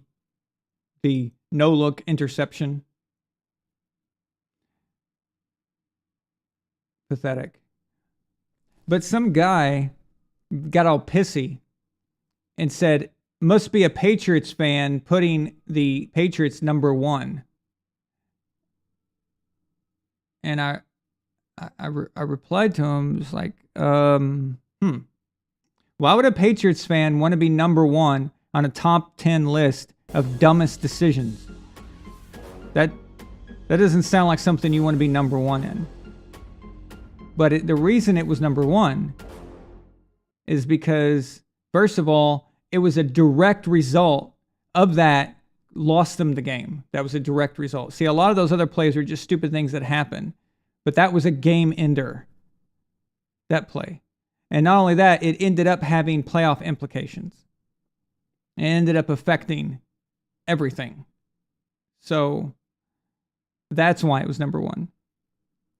The other stuff was just stupidity and goofiness. But if you notice, most of the ones I put, okay, with the exception of maybe one or two, was somebody showboating or celebrating or being selfish or something stupid. Okay, most of them were. Because I don't like that stuff, you know? So.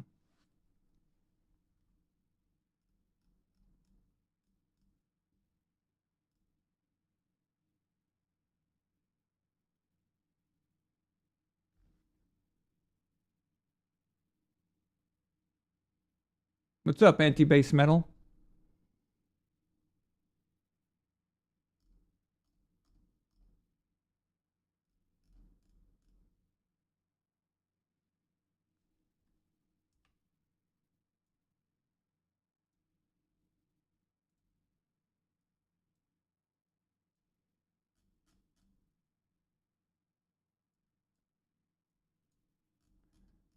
Okay. James Johnson says a $5 super chat. He says, Lions to win NFC North now. That's putting the balls in VonAllen Sports. Respect Lions for beating Packers to go 9-8 despite being eliminated. Hell yeah. And I'm telling you right now, we missed out. Okay? We all missed out that the Lions are not in the playoffs. That would have been fun. Okay? We all missed out on an entertaining situation. Because I really think that the Lions could surprise people if they were allowed in the playoffs.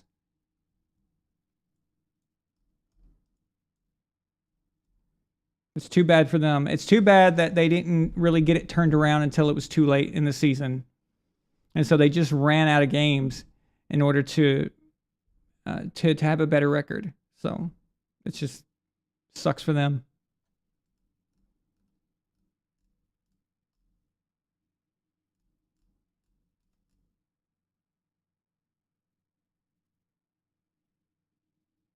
Anthony Preston, you sent me a message on Twitter. Let me check it.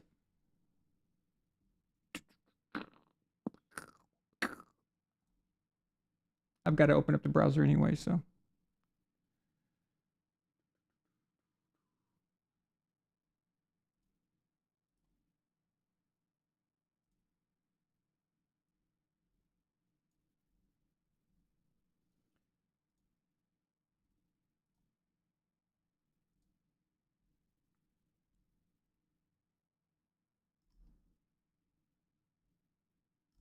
Oh, you sent me a lot of stuff there. Oh, yeah, I've seen Fearless before with Jason Whitlock, yeah. Oh, I've loved The Rain, by the way. I've loved it.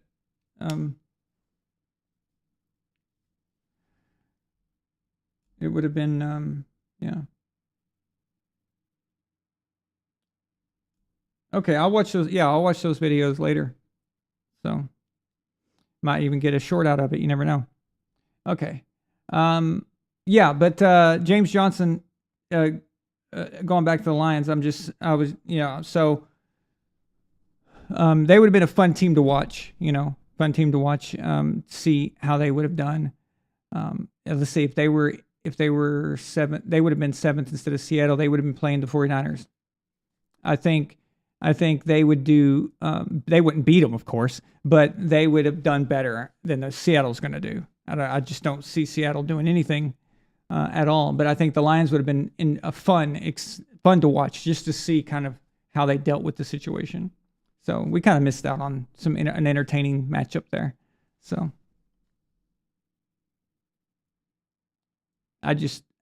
with Seattle, I don't know. I just don't think they have enough to even to do much about this. I think the 49ers are going to roll over them pretty easily.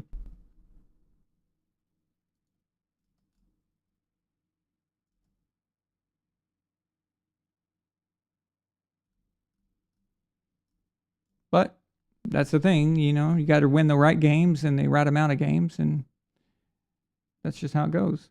So.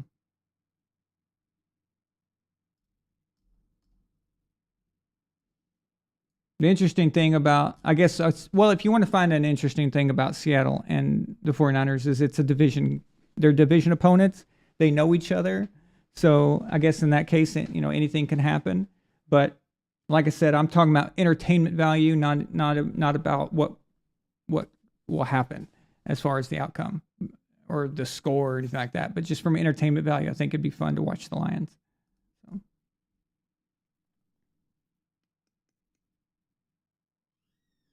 Oh yeah, there was something I was wanting to show you guys. Let me find it real quick. This is pretty cool. Just a second.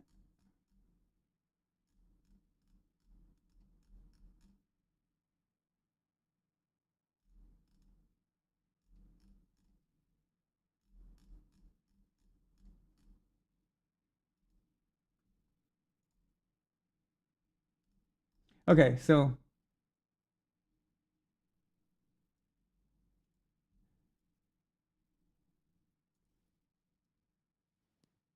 I don't even know how I ended up on this this page on Twitter, but it's called PackersHistory.com. On the Twitter handle is at PackersHistory1, and they posted this. This is just doesn't. It's just an interesting little facts here, but I like little stuff like this, the symmetry and things. Now, this does not mean that the NFL is being coordinated by gematria or something. This is just fun coincidences. But it says, in Brett Favre's final 6 passes as a Packer, he went 2 for 6 for 12 yards, concluding in a game-sealing, season-ending interception at Lambeau Field. And Aaron Rodgers' final 6 passes this year, and if it does indeed end up being his last as a Packer, he went also 2 for 6 for 12 yards, concluding in a game-sealing, season-ending interception at Lambeau. That's pretty funny. And then, as fate would have it, in Brett Favre's final game as a Green Bay Packer, the wind was blowing 12 miles per hour at Lambeau Field, Aaron Rodgers' number, of course. And in Aaron Rodgers' final game this season against the Lions, the wind was blowing 4 miles per hour at Lambeau Field, of course, 4 being Brett Favre's number. And the kicker for both those games, Mason Crosby.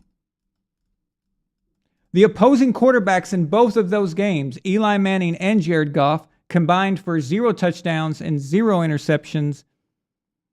And exactly 5 field goals were made in both of those games. The Packers had the lead at halftime in both of those games, giving up exactly 6 points through 2 quarters in each.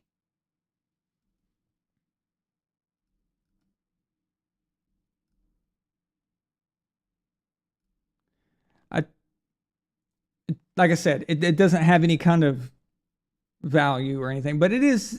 I like little things like that, like symmetry, you know, in that case. But if the gematria or the NFL is rigged and all this stuff, people heard that, they'd probably be like, see, Aaron, see. No. Okay, whatever.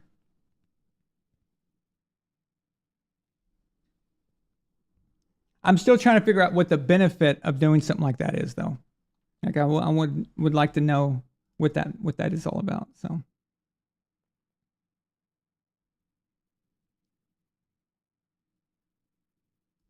Oh damn! I'm missing Gutfeld.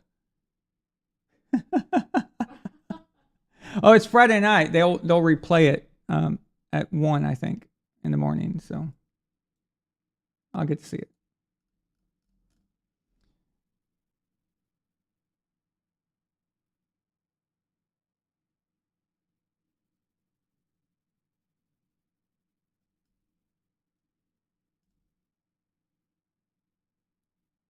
Hey, Jalen, I got a question for you. How come you're such a disrespectful asshole to me on social media? I'm just curious. See, here on the show, when you type in, you're polite, generally speaking. But when you talk to me in comments or on Twitter, you talk in a different way. I'm just curious, like, what is that all about? Like, is it different when someone can respond to you like this versus in the text? Does it make you feel like you're cooler or tougher when you can just text? I don't know what it is, but it just doesn't make any sense considering how long you've been doing this and been in the show and stuff. And I've had you on the show so many times. I'm just trying to figure out why you were so disrespectful. Are you doing that? Like, do you not realize you're doing it? I don't know. It's very strange. Very strange.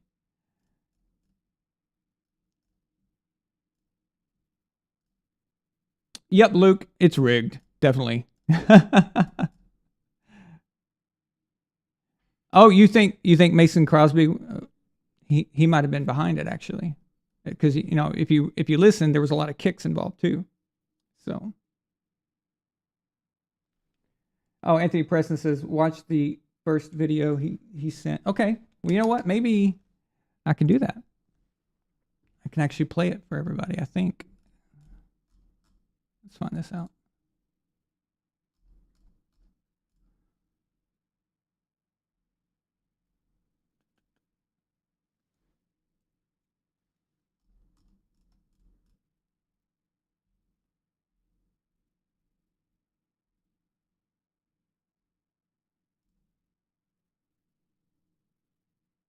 What?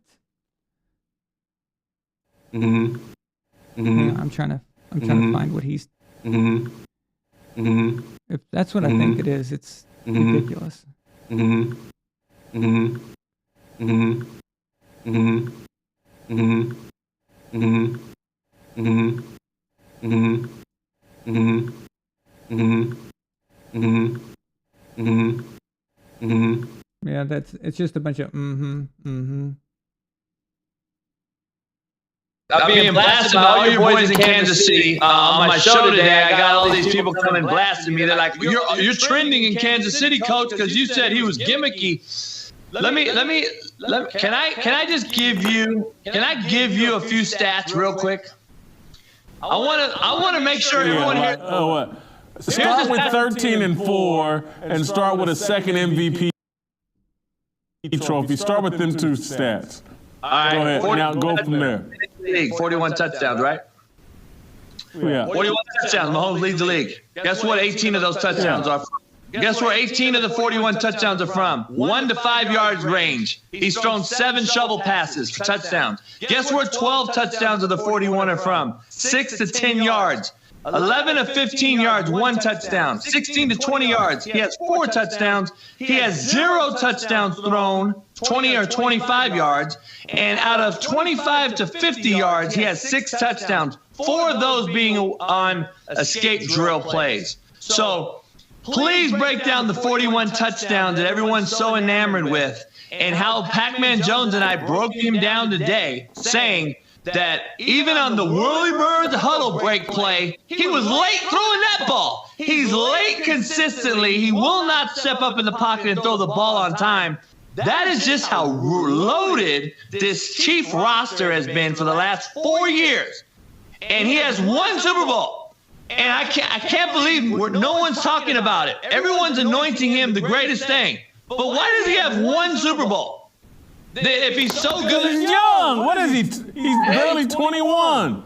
He's already. Hey, Russell Wilson has the same amount of Super Bowls. And guess what? Eli Manning has 1 more than this so-called GOAT. So until he wins another Super Bowl, I'm not even going to discuss him. I think he's gimmicky. I think he's overrated. And I want Kansas City to hear me loud and clear. He's thrown 41 touchdowns. 30 of them have been under 10 yards. Let that sink in. So, great job. I got TCU getting blown out tonight.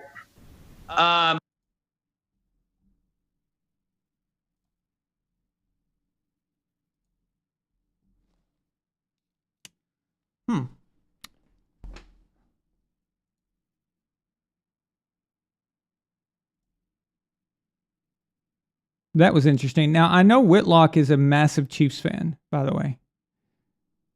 So that's probably why they had that guy on, right? So, yep.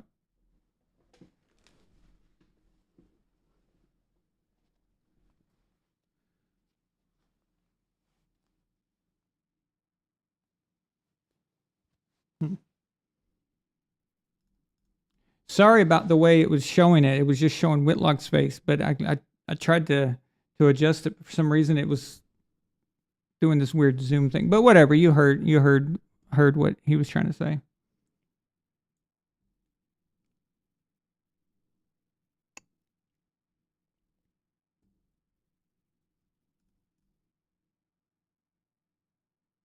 Yeah, I mean, there's some truth to what he said. It's a lot of it is gimmicky.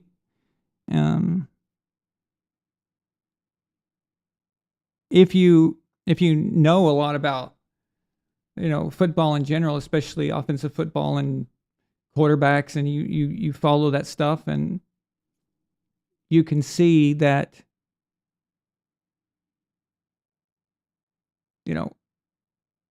a quarterback will benefit greatly being around Andy Reid, so that part is true. Okay. But then you have the other side of that, which is the part that's left off a lot of times when someone makes that point, which is, but of all the quarterbacks that Andy Reid's had, nobody has done what Patrick has done. So you got to also add that. It's a situation that's the perfect marriage between quarterback and head coach. Now, what you want, the best thing you want, in my opinion, for winning a lot and consistently, what I would prefer is my head coach to be a defensive coach and have a good offensive coordinator and have an elite quarterback. But you can also have a great offensive head coach, and it can work. Look, and with Andy Reid and stuff like that. But they have lost some games too where their defense was lacking because Andy Reid puts a lot into the offense, and the defense is somewhat neglected. So it is nice to be able to see a balance, more balance there. But at the end of the day, it's still great head coach, great quarterback. So you got those two. Like I've always said, if you got those two, you've got something, and you can make things happen, and you're good that way. So quarterbacks have always flourished well with Andy Reid. Okay, Brett Favre, then Donovan McNabb, Michael Vick had his best season he's ever had under Andy Reid. I remember even Kevin Kolb looking like a quarterback. He never should have looked like that. He never should have played as well as he did. Nick Foles, Alex Smith. Alex Smith kind of had a career upward trajectory at the end for the 49ers. But again, that came with coaching. That came with Jim Harbaugh. And then Alex did pretty damn good for the Chiefs. And if you go back and watch Alex, go back and watch, okay? So don't listen to what everyone says. Oh, Alex Smith, check down Alex and all that stuff. Don't listen to that bullshit, okay? Just check for yourself. Don't listen to those people. Watch what Alex does in the Andy Reid offense. You're going to see a lot, okay? You're going to see a lot of Patrick Mahomes type stuff. You're going to see the rollouts and the crazy throws and all this other stuff, okay? He does it. Alex does that. He just doesn't do it as much, and he is not giving as much leeway as Patrick, and for obvious reasons, just Patrick is a better quarterback. So he's going to be given more leeway, of course. But you can see the elements of that, all right? But then Patrick comes along, and now he is always in contention for MVP. They're always having good seasons. They're generally the number 1 seed or the number 2 seed, right? So that's the part where you leave out. That's left out usually when there's a criticism of Patrick. So it's a kind of a, there's two sides to that. Now, when someone says overrated, okay, it depends on what you mean by overrated. In my opinion, overrated means, okay, first of all, normally when I say overrated or I hear someone say overrated, they assume that you think that person sucks. It's like I say Aaron Donald's overrated, okay? They instantly go to, oh, you don't think Aaron Donald's any good? Well, no, that's not what I said. I said he's overrated. All overrated means is that the way people treat a player, the things that they bestow upon a player versus their actual achievements, do they equal? Do they meet up? That's what I'm referring to. With Patrick, yes, he is overrated. He's overrated in the sense that he is being treated like it's something that we've never seen before, which is absolute nonsense. Not only have I seen what Patrick does by other quarterbacks, I've seen other quarterbacks do it better than him. Okay, I could put a highlight reel together of all kinds of quarterbacks doing it better, not as sloppy, not as desperate, with better form, just smoother. I can find you that all day long. So no, he's not something that we've never seen. He's a replica of a lot of stuff that we've seen over the years. The improvisation, I've watched Brett Favre throw football. I've watched him throw passes through his ass, okay? Through his crotch, out, whatever, okay? Behind his head. I've seen Brett Favre do that stuff for years. And that's just one of many. Like I said, in fact, I should probably put a highlight reel together of this stuff. So no, we have seen this stuff before. But the main part of him about him being overrated is saying how he's the GOAT and going to be the GOAT or whatever, baby GOAT, all that crap, okay? And then I've never seen a player. I've never seen this, okay? This is crazy. I've never seen where a guy's failures are promoted as successes. So if you type in on YouTube, for example, you type in Patrick Mahomes stupid plays or whatever, about 80% of the videos that come up are going to be videos praising his ass, okay? And if it shows any of his incompletions, it's going to say, oh, the greatest incompletion highlight reel ever. Really? The greatest incompletion highlight reel ever. So all of a sudden we're bragging about missing throws or guys dropping passes. How come other quarterbacks don't get treated that way? Dak Prescott's taken a beating this season. Half of his interceptions is other people's stupidity. So they don't give that to him.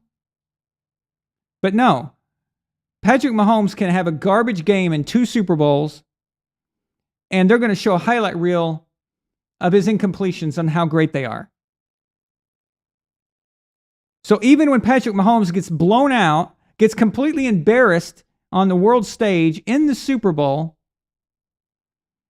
they somehow turned it around and made it the greatest thing that's ever happened. So even when he loses badly, he wins. That is overrated, okay? Type in Tom Brady stupid plays, and you're going to get nothing but all kinds of crap. You're going to get him dropping the pass and dumb decisions. There's no ending to that. I mean, it's just there. Boom, boom, boom. All over the place. The treatment of Mahomes, absolutely, he is overrated. Because no matter how good he is, he cannot reach what they're promoting him as. It doesn't equal. It doesn't fit. It's just not the same. How should he be rated? How should he be treated? He should be treated as a current elite quarterback. That's the stand. That's pretty much the deal. Okay? I think that's appropriate. If you want to say he's the best quarterback in the NFL, fine. That's fine. I don't care about that. Whatever. Okay? That's right. That's correct. That's what you should say. If you want to say he's a future Hall of Famer, that's okay too. Nothing wrong with that. Because he's probably going to be, obviously. So. But the overrated is all the other stuff, Oh, goalpost moving, by the way. Let's move the goalpost constantly for Patrick Mahomes. So, if he had won Super Bowl 55 and defeated Tom, they would have said, oh, well, he's got the head-to-head against Tom on the biggest stage. So even though Patrick's got 2 now and Tom's got 6, they'll change it. They'll make it about the head-to-head. Okay? And they would have. But since he's lost that head-to-head, now they're trying to downplay Super Bowls in general. And they're trying to promote superficial things that cannot be quantified. Like, that's the greatest throw we've ever seen. That's the greatest incompletion we've ever seen. We've never seen someone run around behind the line of scrimmage like that. Okay? That's where they're going with this, because they can't put it on paper. They can't quantify it. They can't defend it. Because if you give them something that they have to defend, they can't do it.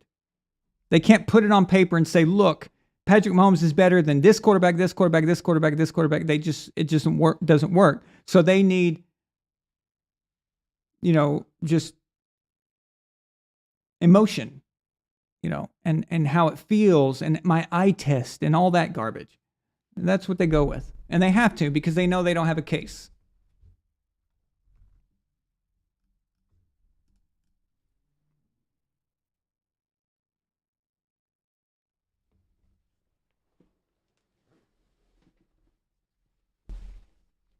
I've got several Patrick Mahomes plays of him doing dumb shit. Okay? You would think that nothing he does is bad or can be corrected.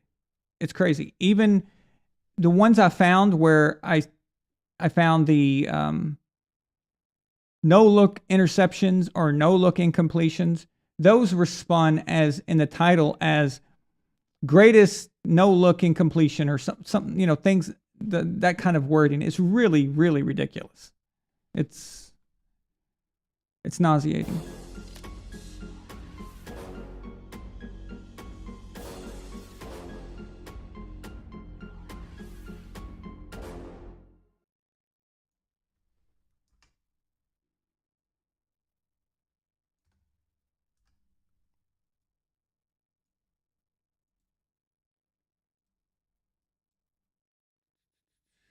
Okay.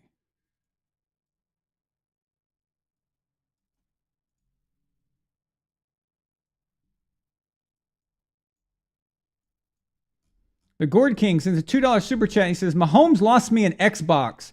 Worst quarterback in NFL history. I agree. I absolutely agree. I can't believe he screwed you over like that.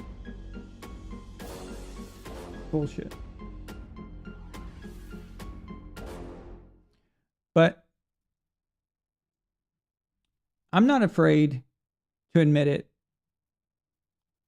By their own doing, okay? By the fan base's doing, by the media's doing, and by Mahomes himself and the Chiefs team, by their own doing, they are starting to make me not like them, okay? They're starting to make me... It's just all a bit too much. The stupid plays, the ring around the rosy crap, every time Travis Kelce has a touchdown catch, the Chiefs fan base and the media are saying, oh, he's better than Gronk. All this stuff, it's just so absurd. It's absolutely ridiculous. and they're really, it's becoming much harder for me to just keep my mouth shut and say, you know, fine, and be complimentary. Okay, they're making it very, very difficult to be complimentary. So.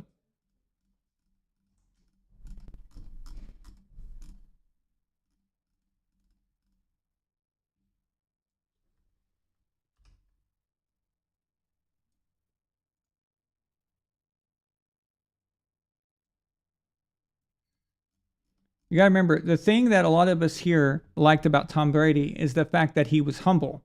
And he's, you know, he never acts arrogant. He never carries himself like that. And that's what we like about Tom. That's what certain players, certain quarterbacks will like. The ones we generally don't like are the ones that are arrogant and massively pushed by the media and things like that.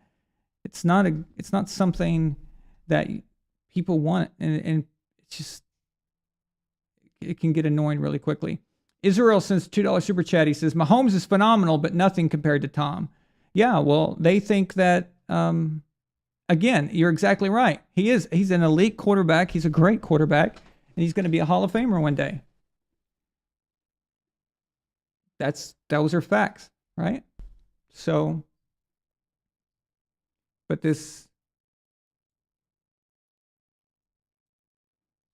I mean, they're trying to say he's going to be the GOAT and all this stuff. He's not even in the top 10. I'm not sure he's top 15. I would have to really look at it. He might not even be that. I don't even know where I'd rank him. But the way they say this stuff is insane. It's just,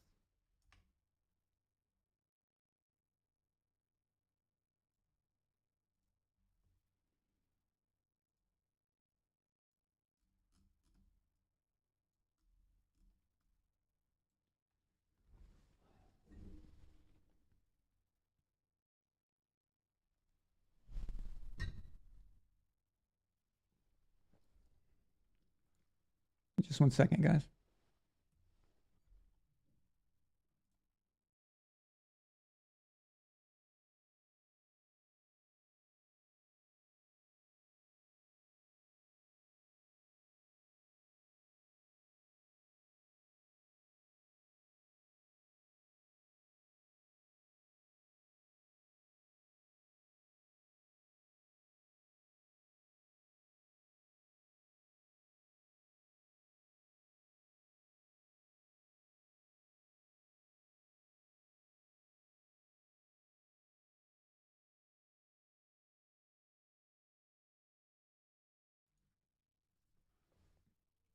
Okay, guys, I'm going to stand up just for a second. Here we go. You guys want to see fashion? Okay? You think you've seen fashion. You've never seen fashion like this. Okay?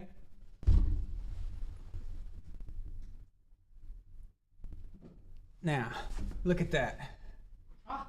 Okay? And you know what? You guys, you better be happy. You better be happy I got pants on, because you know what? Normally, I have no clothes on, waist down. Yeah, right. Most of the time when I'm on this show and you guys are watching me, yeah, right, I'm sitting naked. I have nothing on below me, and I'm just sitting on my naked ass right there with my junk just hanging out. So you should be happy that I have bottoms on tonight.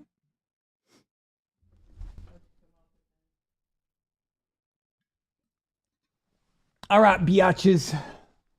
Okay, Elf of Courage sends a $5 super chat, and he says, I got the Xbox in yesterday. There was no flash drive with your videos in it.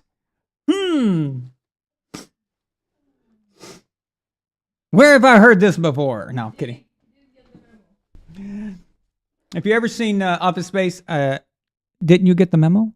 I did not receive the memo. No, did not receive the memo.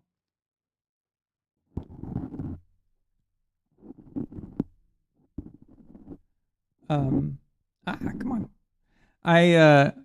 I'm only laughing because I pointed this out earlier in the show because I didn't see you on here, but I thought you might watch the replay, so I went ahead and addressed it. But now that you're here, and you sent a super chat, so I'll address it now.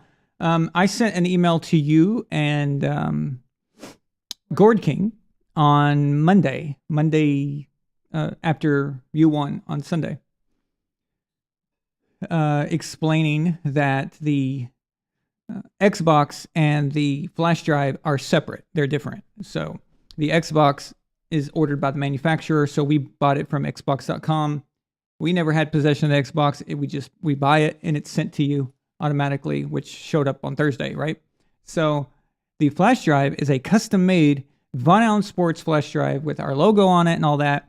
That has to be printed, but more so, I have to custom make the wallpaper with Elf of Courage on it and your logos and stuff, and come up with a original theme and all that like you requested. I can't start on that. I couldn't have started on that until I knew who the winner was. So the flash drive is separate. So the flash drive takes a little longer. So that's all I emailed you. I emailed you that on Monday though. So I didn't know how else to get a hold of you.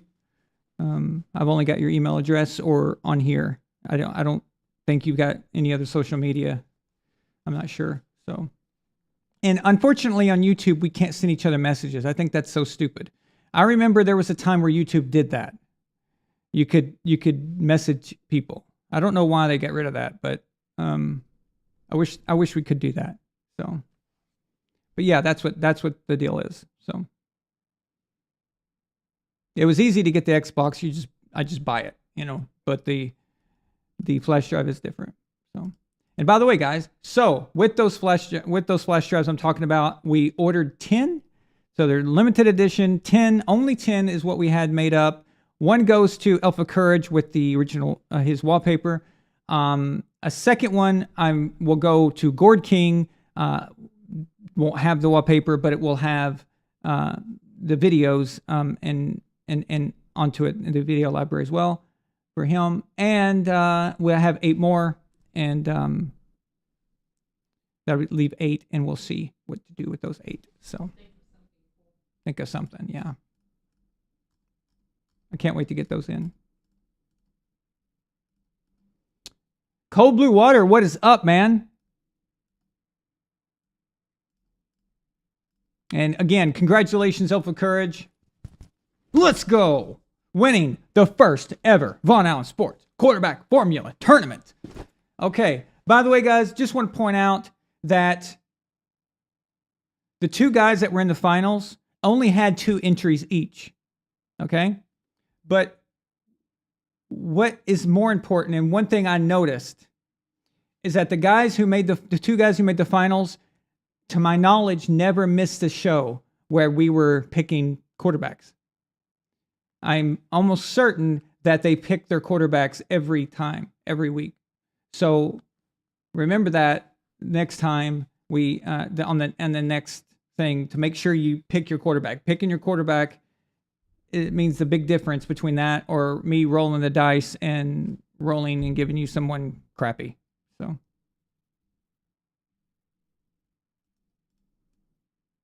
Satire Junk says, how these analysts compared quarterbacks sounds like gender studies with all these useless classifications and groupings. It's true. But that's how they do it, okay? It is similar to politics. When you don't have, and like in politics, when you don't have you don't have policy, okay? You don't have a track record. You don't have numbers and policy and things that you can work off of. You've got to promote with emotion and ideology and crap like that, right? So with slogans and things, you got to do all that stuff because you have no substance. That's the only way you can go. Well, it's the same thing with promoting these players. You don't have the substance. You don't have the actual stuff, the hard evidence. You can't prove your case. So you come up with things that are unquantifiable that nobody can argue with because it can't be proven.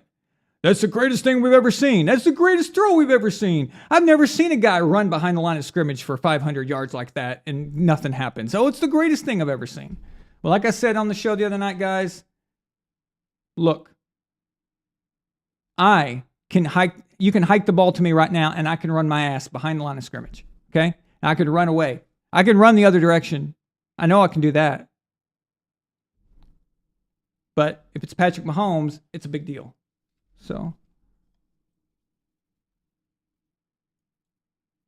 Oh, you know what? I'm so sorry. I did not mention what the numbers mean on the top. We've been doing it for 4 years, and I got to remember that, there's new people and how it works there. Okay, so the number next to your name, obviously, that is what place you're in. Okay? But the number on the opposite side of your name, so it's going across this Tyler Belcher 4. Okay? That number 4 represents points, VAS points. Okay? I give you something called VAS points instead of putting the amount of money that you've sent. Okay?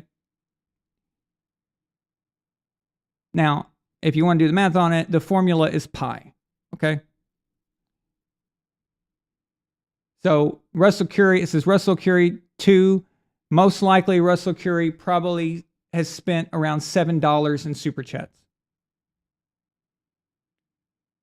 So just whatever pi is, I divided your monetary contributions total divided by pi, and you've got the VAS points, and then they're rounded up, of course. So that's what that is. So let's see who's coming up. It says VAS Super Chat rankings for season 4. I can't believe we're in season 4 already. This is insane.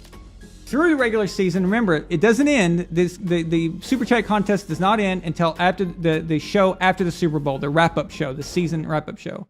But this is VAS points. Formula is pi. Number 1, Elf of Courage, 175. That is not 175 Super Chats. That is 175 points.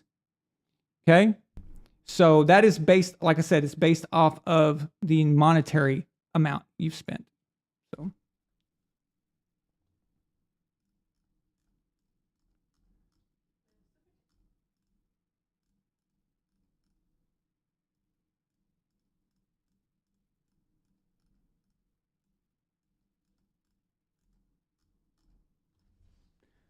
Okay. Like I said, guys, if you're talking to me and you put at VonAllen Sports, I might see it better. So make sure you do that, because it does a bright orange color, and if you don't want me missing what you say, that's how I was able to find Satire Junk's comment.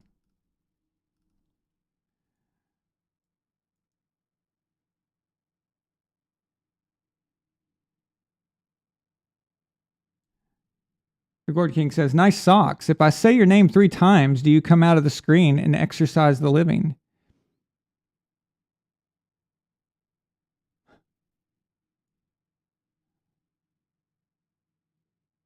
Airing it out. I like that.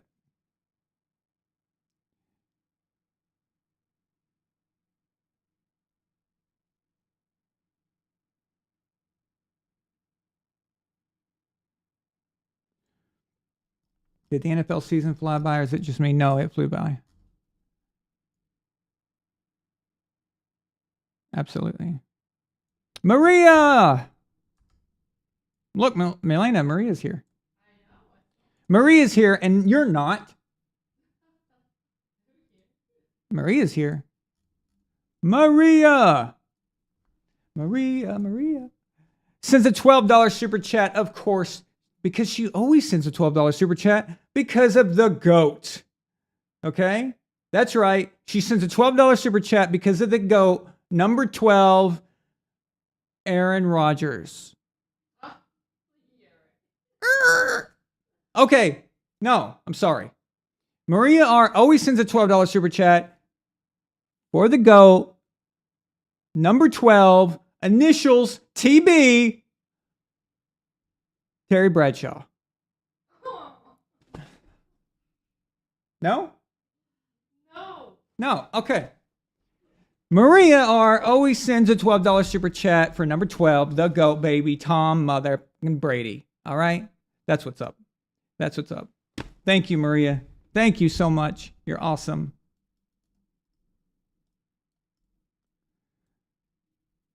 Cool profile pic, by the way. Maria has a lot of torque. Absolutely a lot of torque.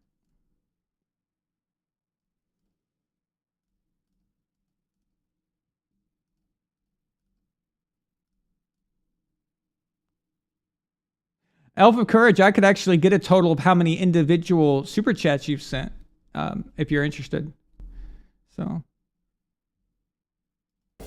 I actually never thought to add those together, but that's interesting. I could do it though.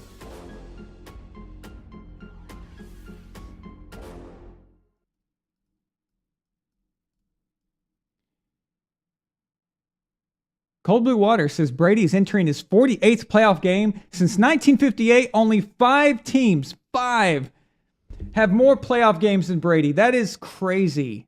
Guys, do you understand how ridiculous that is?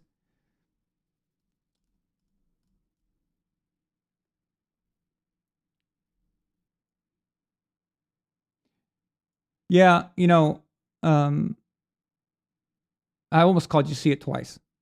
Gord King. It's going back to what you were saying. I'm very disappointed that they didn't make more Beetlejuice movies. But Cool Hand Jared says this group is like when the Power Rangers ensemble the Megazord. Ryan Dyer says, I like how I'm ranked 14th with 14 points. Perfectly balanced as all things should be.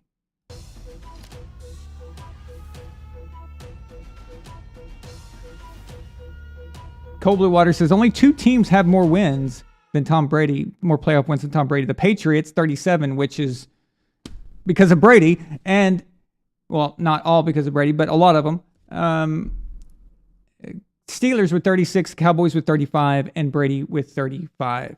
And he could certainly surpass that. Think about this. If Tom Brady went on a run this year and won the Super Bowl, he would have more playoff wins than every team in league history, including his Patriots. That is nuts. Actually, he could tie it by going to the AFC Championship game. Winning the AFC Championship game, he actually could get it done without winning the Super Bowl. So,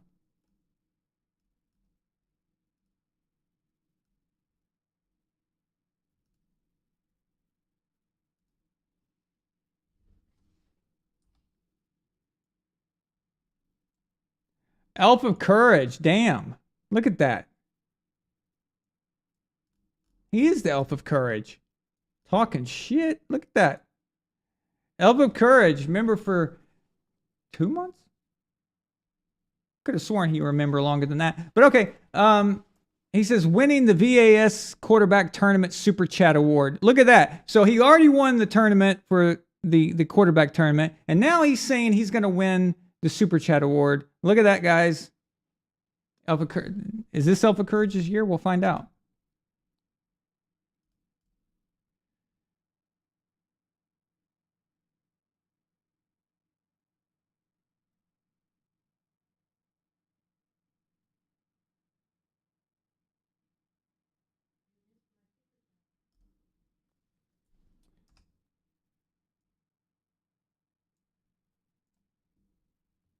Nefertiti.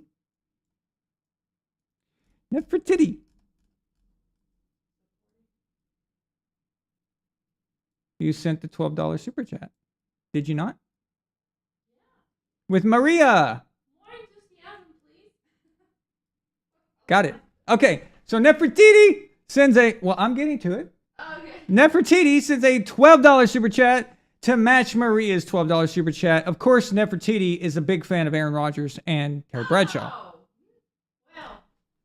No? No. Okay. It's for Tom Brady, baby. She'll fall. Milena will follow Tom Brady to hell. Okay?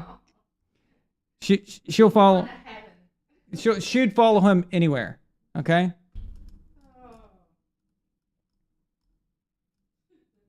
It's so funny. The moment Tom left New England and went to Tampa Bay, she was over all of it. She was just like, okay, now I'm rooting for Tampa. Like, she is hardcore Tom Brady. No matter where Tom Brady could go to the Jets And Milena's going to have a Jets jersey on next week. I mean, she's diehard. Nefertiti.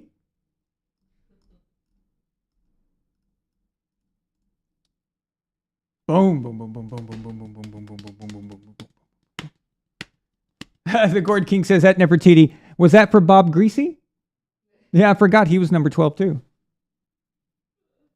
He was the Miami Dolphins quarterback. You lived in Miami for a long time. Maybe that's what she meant. Let's see. Who else? Joe. I think Joe Namath was number 12, wasn't he? Can't remember anybody else right now off the top of my head. Yep, Jace never sleeps. Nefertiti. Nefertiti. Cool Hand Jared says, no, Joe Namath. Oh, yep. And Ken Stabler. Okay, Ken Stabler. Forgot him.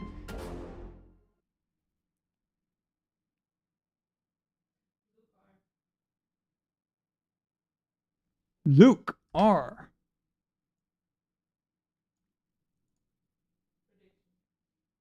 Prediction.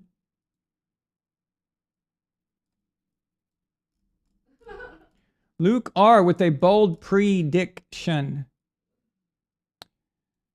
$7.77 super chat. I think the 7 might stand for his favorite quarterback. Luke's favorite quarterback of all time is Ben Roethlisberger. Okay. I think the next 7 is for his second favorite quarterback of all time, Michael Vick. And the 7 after that is his favorite quarterback of all time, John Elway.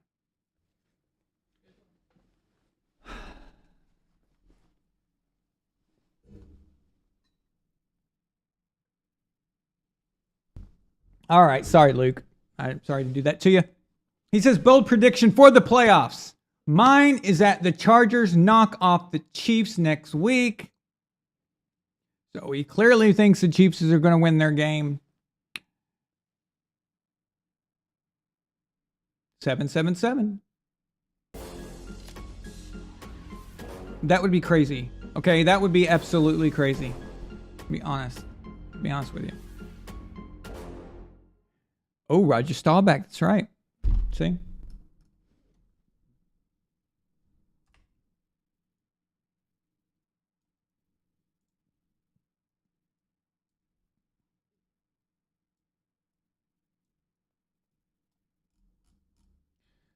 Cool Hand Jared. Quarterbacks that wear number 12 have won the most combined Super Bowls than any other number. That's a pretty good guess, considering that's a lot of Super Bowls, man. That's a lot of Super Bowls. Just Tom and Bradshaw alone make up 11. You know, so you got the 2 from Staubach. You got the 1 from Namath, the 1 from Æron Rodgers, the 1 from Ken Stabler. Well, Andrew Luck wore 12, but he never won a Super Bowl, so that doesn't matter. But it is another famous person. Jim Kelly went to 4 straight. Bob Greasy had 2. He had 2, so let's see. Anybody else? Oh, Elva Courage put a list. Here we go. Bob Greasy, Joe Namath, Ken Stabler, Roger Staubach, Terry Bradshaw, Jim Kelly, Zach Humphreys, Tom Brady, Æron Rodgers, and Andrew Luck. Nice. Yeah, Randall, but Randall never won a Super Bowl either, so. But, yeah.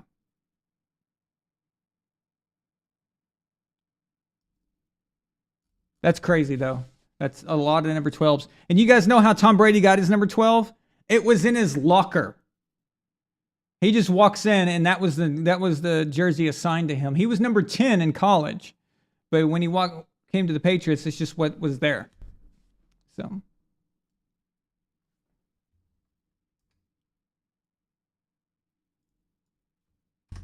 Okay, just a second. Chio Chips. We have another Euro chat. Love the Euro chats.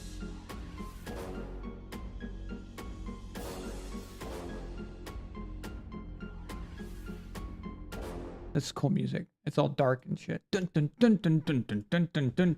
Chio Chip Sensei 2 Euro Super Chat. Hang on. Okay. Chio Chips is a €2 super chat says, can TB12 Jacobs overcome bad Raider defense?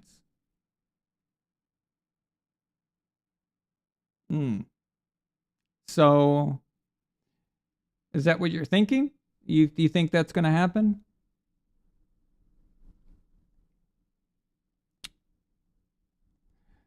No, changes are going to have to be made. But also, when you've got an efficient quarterback, your defense plays better as well. So, look at the thing that drives me nuts, okay? So, the Tampa Bay thing, right? Tampa Bay, Tom goes to Tampa Bay, and all of a sudden we hear nothing but how great the defense is. Oh, well, Tom walked into a perfect situation with a great defense. Well, yeah, but they were 7-9 the year before. When you turn over the ball a lot and you turn it over at the worst times, you screw your defense over pretty badly. So your defense has trouble performing.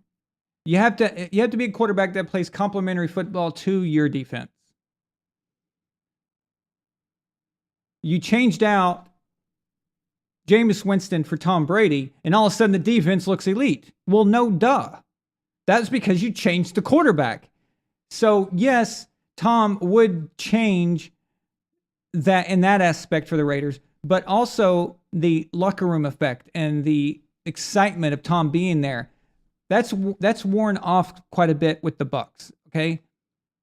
The Bucs are a bunch of lazy, entitled punk asses. And that's just listen to Mike Evans when he's asked about Tom Brady. Okay, watch any Mike Evans interview and listen to him when he's asked about Tom Brady. Okay, he doesn't like Tom. Okay, he didn't like Tom before Tom got there. He even admitted that in other interviews. He said, I'm a Peyton Manning fan. He doesn't like Tom. And Tom has stolen all of his glory. All right, it's the Kurt Warner arrives at the Cardinals and pisses off Larry Fitzgerald effect. Okay, it's I was the man. I may be on a garbage franchise, but everybody knows I'm the guy here. And Mike is a forgotten guy because Tom comes along, brings in Gronkowski, brings in Antonio Brown and Leonard Fournette, and nobody cares about Mike anymore. He's just another guy on a list of guys. Good players, but just on that list, okay? Didn't even have a Super Bowl touchdown, which I know probably pissed him off to no end. And Tom threw touchdowns to only the guys that he brought with him. Mike plays uninspired. So you could just see this effect happening. So that's worn off. But with the Raiders, it would be new. It would be new, and everyone would be motivated to win. So the defense is going to play better just by virtue of that. Okay, so you can't measure just the defense now and say that's exactly going to be the same next year, okay? Other things that are going to be involved. Acquisitions are going to have to be made. Different changes are going to have to be made. Trades, whatever you're going to do. Drafting, all those things have to be figured out. So you, even if Tom got to the Raiders, you would not see the same team. You would not see the same defense exactly. It wouldn't have the same outcome. But so overcome it. I mean, it depends on if you have a great offense can overcome some sloppy defenses. I mean, Tom took that Patriots team to the Super Bowl in 2011. That team had no business being in the Super Bowl, but they were able to get it done because the offense was so good. So can he overcome it as far as winning a Super Bowl? Not unless they make big changes. I'm talking massive changes. Their defense, they don't have as many good pieces as Tampa Bay had in 2012. So they would have to make some big changes. But could they do it? Yeah. Well, of course, yeah. So because that offense would be pretty damn good, in my opinion.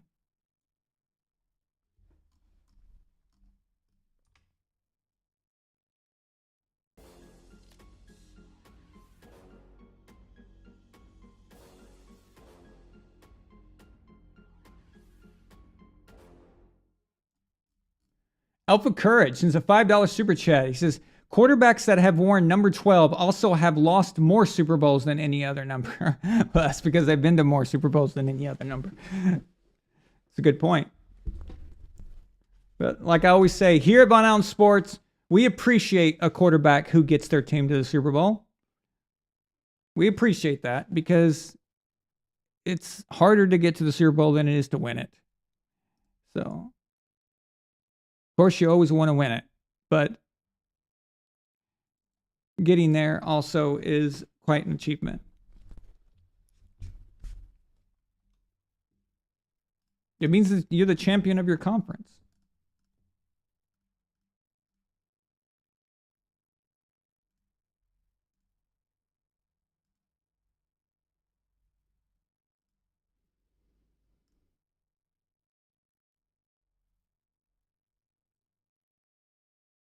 Dave Wilhauer says Brady was number 10 at Michigan. Didn't I say that?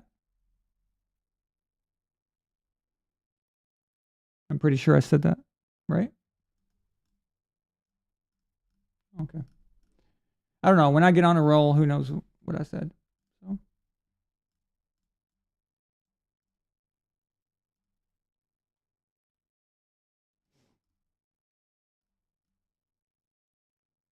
Oh yeah, my dad says when we were at the Cardinals game in December, there were more number 12 jerseys than any other number, and Brady was playing on the road. That's exactly true. Everywhere, there's Tom Brady jerseys. There were Patriots or Bucs everywhere. It was insane.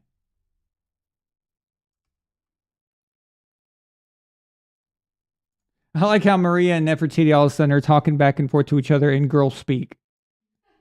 With like little girl dancers or whatever that is. That is so funny. Girls are going to be girls no matter what, even on an NFL talk show. Girl speak. I like that. Okay. We need more girls here, by the way. Okay? I mean, we need more girls here. We don't have enough Patrick Mahomes fans. So, okay, I'm sorry. Real females, not. Never mind. All right.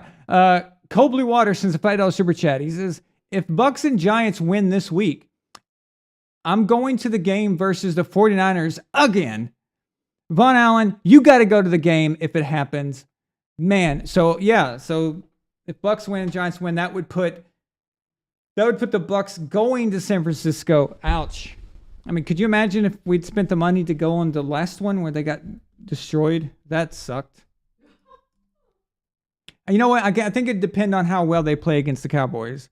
So they look pretty good, then I'd give it some serious thought.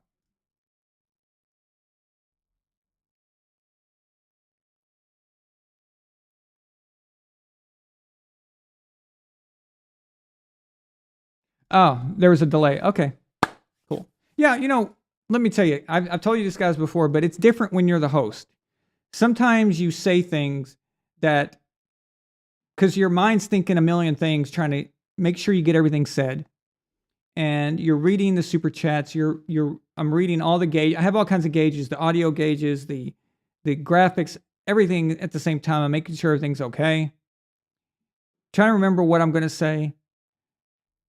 And as you're talking, you say things that don't make much sense when you think about it, or when you go back to it, or it's not what you intended. Sometimes you say the wrong things when obviously you know what you're talking about, but the wrong thing comes out for whatever reason, and you're thinking something differently. Like recently, I mentioned that Bill O'Brien left to go coach for his alma mater, Notre Dame. Well, I meant Penn State. But the reason I said Notre Dame is because in my mind, I was thinking of all of Tom's offensive coordinators, and I was about to talk about Charlie Weiss, who did leave the Patriots and went to Notre Dame. But that happened before Bill O'Brien. But that was in my head to, okay, Aaron, make sure you mention Charlie Weiss.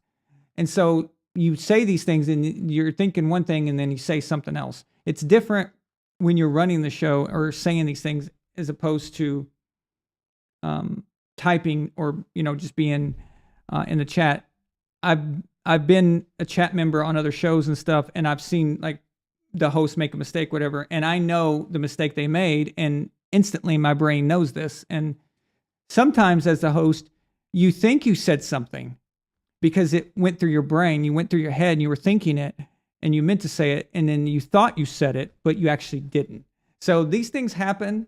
It's a very strange thing to be talking to a camera, and you're almost talking to yourself, like I'm talking to a screen. All I see is me on the screen. I'm talking to myself. So it's a very strange thing. It's a strange, it's an odd job. But yeah, I love it though. But yeah, it happens sometimes. Trust me. So where's the Super Bowl this year? It is in Arizona, actually.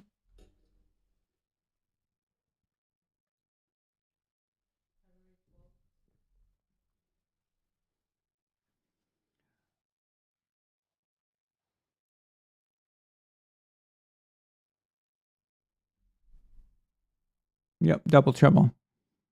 Oh, Ryan, thank you. I appreciate that, man. Thank you, Nefertiti.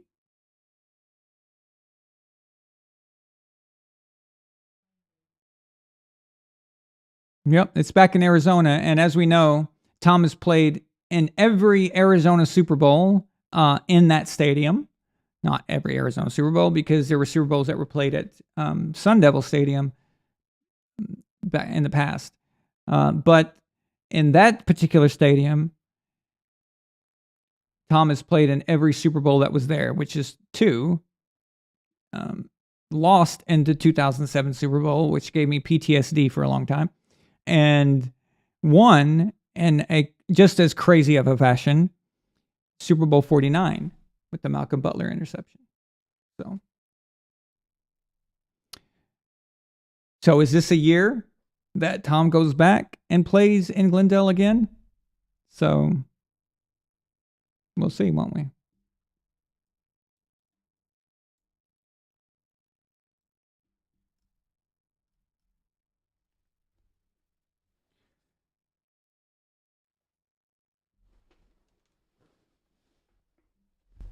Dave Wilhauer is saying, I was thinking if Tom makes a Super Bowl in LA, we should have the first VonAllen Sports Super Bowl party. Too bad that didn't happen last year, you know? But who's to say we can't do that in Arizona? I mean, not much different, right? It's close by. I have my brothers live in Arizona, so who's to say we can't do that?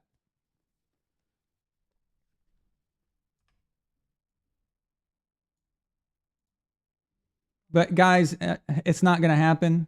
The Bucs team is the worst coach team in the NFL. And unless they were playing possum, okay, and just coasting into the playoffs, and would be the craziest thing I've ever heard, and I don't believe that's true. I just think they're that bad that unless they're doing that or something and they come out swinging, this is not going to end well, unfortunately. So I would love it to be different, but just remember this, okay? Even with Bruce Arians, and they in the Super Bowl run that they had, there were a lot of mistakes that should have costed them, and they didn't pay for them. So against the Saints, they're just kind of average, you know, on offense for most of it. And then in Green Bay, they were dominating, and then all of a sudden Bruce wanted to throw it deep on every freaking play, giving the Packers 3 interceptions. And thankfully, Æron Rodgers couldn't make anything happen with any of those turnovers. Well, he did with one, I think, 1 or 2. I can't remember right now, but That's not the point anyway. The point is that he couldn't capitalize on all of them and win the game. So even that takes some things to happen and go your way. And this isn't even Bruce Arians with all that happening. This is Todd Bowles. This is Byron Leftwich in control. And that is a disaster. I will take back everything I've ever said and beg for forgiveness if they all of a sudden they're just coaching well, playing well, everything is great, and they go all the way to the Super Bowl. Well, I would never be more happy to be so wrong. Okay? And I will eat that crow all day. I'll put ketchup on it. Okay? So I would love for that to happen. Cool Hand Jared sends a $2 super chat. He says, how was the Cardinals Stadium? Oh, it's awesome. I had season tickets there for a while when I lived there. I had season tickets actually the first year it opened. It's a great stadium. It's very nice, well made, well designed. It's badass. It really is. It's really cool. Now, on the outside, it looks like a UFO. It's perfect, because it's in the desert and stuff. So it's got a cool look to it. It's absolutely awesome stadium. It's the one thing that's been done right in Arizona, or in Phoenix. So it's about the only good thing I could say about it.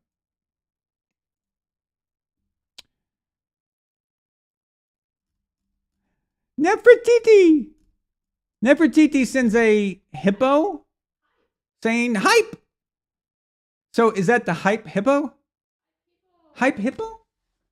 Hype hippo, really? Are you coot? Okay. But you're coot. Okay.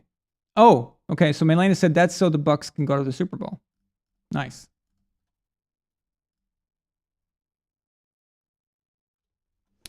Christian Harper. This is not a super chat, but you guys know sometimes I make exceptions when I see things that need to be addressed. So Christian Harper, I'm going to post this. And by the way, Maria, you sent a $12 super chat, but you didn't send a comment. So if you have a comment or a question or anything, go ahead and send it. Just put at VonAllen Sports, make sure I see it. Okay, so Christian Harper says, why does nearly every coach under Belichick not have success at the NFL level? Romeo Crennel, Charlie Weiss, Josh McDaniels, Joe Judge, Brian Flores, Eric Mangini, Bill O'Brien. The list goes on. Has anyone other than Sean Payton done anything? Well, Sean Payton never worked under Belichick. Sean Payton was under Parcells. So Sean Payton he originally worked for the Giants, but then he, under, what's his face? Well,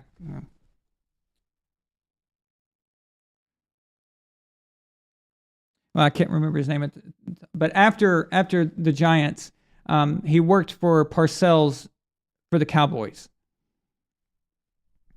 But to answer the rest of the ones you mentioned, here's why. It's very simple. The style that Belichick coaches in, okay, it can only be effective if you have certain things going for you. One, you have to have clout. You have to have the record, the personal resume to back up everything you're implementing. If you're going to be a hard ass, so the Belichick way is, and all these guys tried to do that. They tried to replicate that. If you're going to be the hard ass, if you're going to be the disciplinarian, if you're going to be the drill sergeant, and you're going to do all those things, you need the record to prove it. No one's going to buy in if you've not done it yourself. And all these guys were writing on the, thank you, Jim Fossil. Thank you, Luke, so much. Appreciate that. Jim Fossil. Yeah.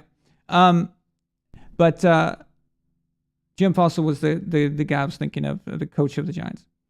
So I think think Jim might have died, by the way. But anyway, those guys tried to implement that to be the Belichick guy without the resume. Yeah, they've got rings. They had rings as coordinators and assistants and stuff, but nobody respects that really. They don't count that. Most people don't care. And the players don't. They want to see your way work. And if you're talking to them, they're thinking, okay, well, who are you, right? So that's one aspect, that they tried to be hard asses right out the gate, and then right out the gate, they lose their team really quickly. Josh McDaniels did that in Denver, immediately started losing the team. Idiot, what's his face? Mangini, Eric Mangini, the Mangenius, remember? Yeah, he tried to do that hard-ass stuff with the Jets. Didn't work. Matt Patricia tried to do that with the Lions. Didn't work. Everyone's like, who are you again? Like, what did you do?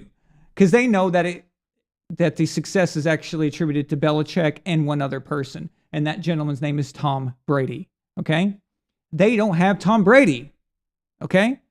Look, that way of doing things, you have to have that one guy that's willing to buy in, that's willing to sell it to everyone else. Okay? You have to have that buffer. You have to have the player that's at the top that's willing to take being criticized in the locker room and in the meetings. That's going to take notes down instead of getting mad. That's going to keep things in-house. That's going to walk up to other players and say, hey, man, you need to listen to coach and do it the right way. He knows what he's saying. You've got to have that guy. These coaches didn't have that guy. They never had that guy, and they didn't have the track record. What they should have done is been their own guy, implement the Belichick stuff, but try to pull back on the reins a little bit until you've accomplished something. And then as you win, you can start to tighten it down. But it's really hard to try to be Belichick right out the gate immediately. It just doesn't work if you don't have the clout. You have to be a little more open at the beginning if you don't have that history, okay? The same thing happened to Tom Coughlin, actually. The Tom Coughlin with the Giants. So Tom Coughlin was the head coach of the Jaguars for a long time. Where he came from, he was he worked for Bill Parcells. He was on the same coaching staff as Belichick with the Giants. He gets a head coaching job as with the brand new franchise Jacksonville Jaguars and Carolina Panthers when they were brought in. So Coughlin had a little bit of success with them as far as like they got to like a championship game and all that. But after that ran its course, he became the Giants head coach. Well, Coughlin, of course, is a very rigid, he's a lot like Belichick, actually. And he tried to pull that on the Giants. The Giants weren't responding to him. The players hated him. Tiki Barber retired because he hated Coughlin so much.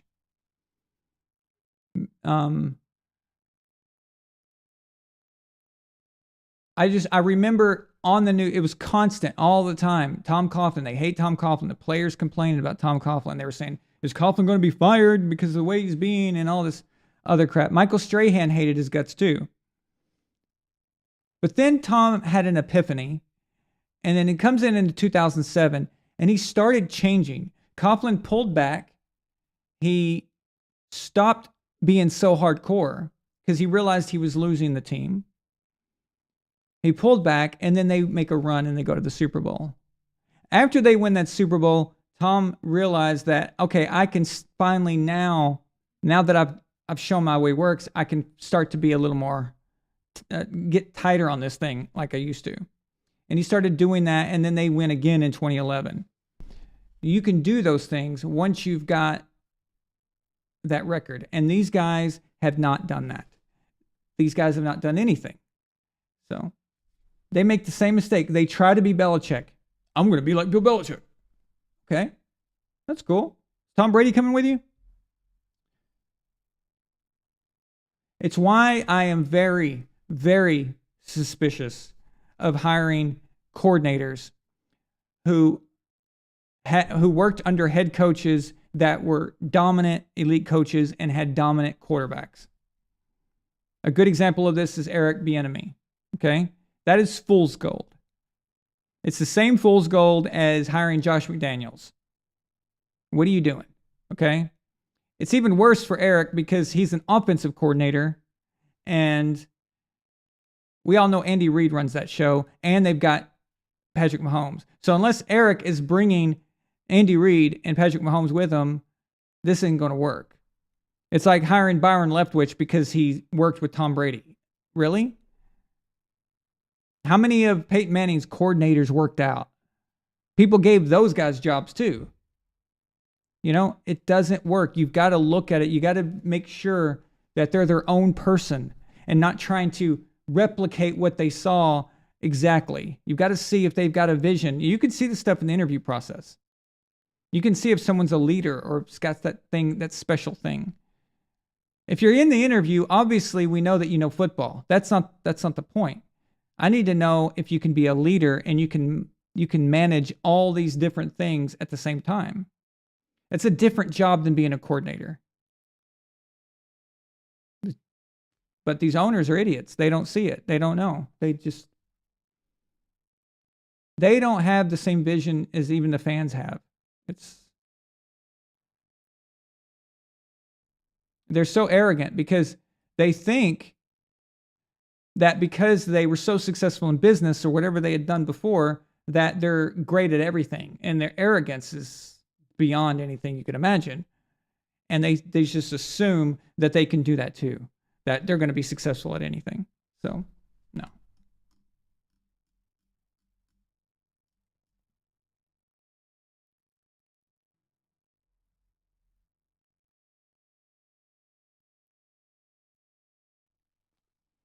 Yeah, Ryan Dyer mentions Mike Vrabel.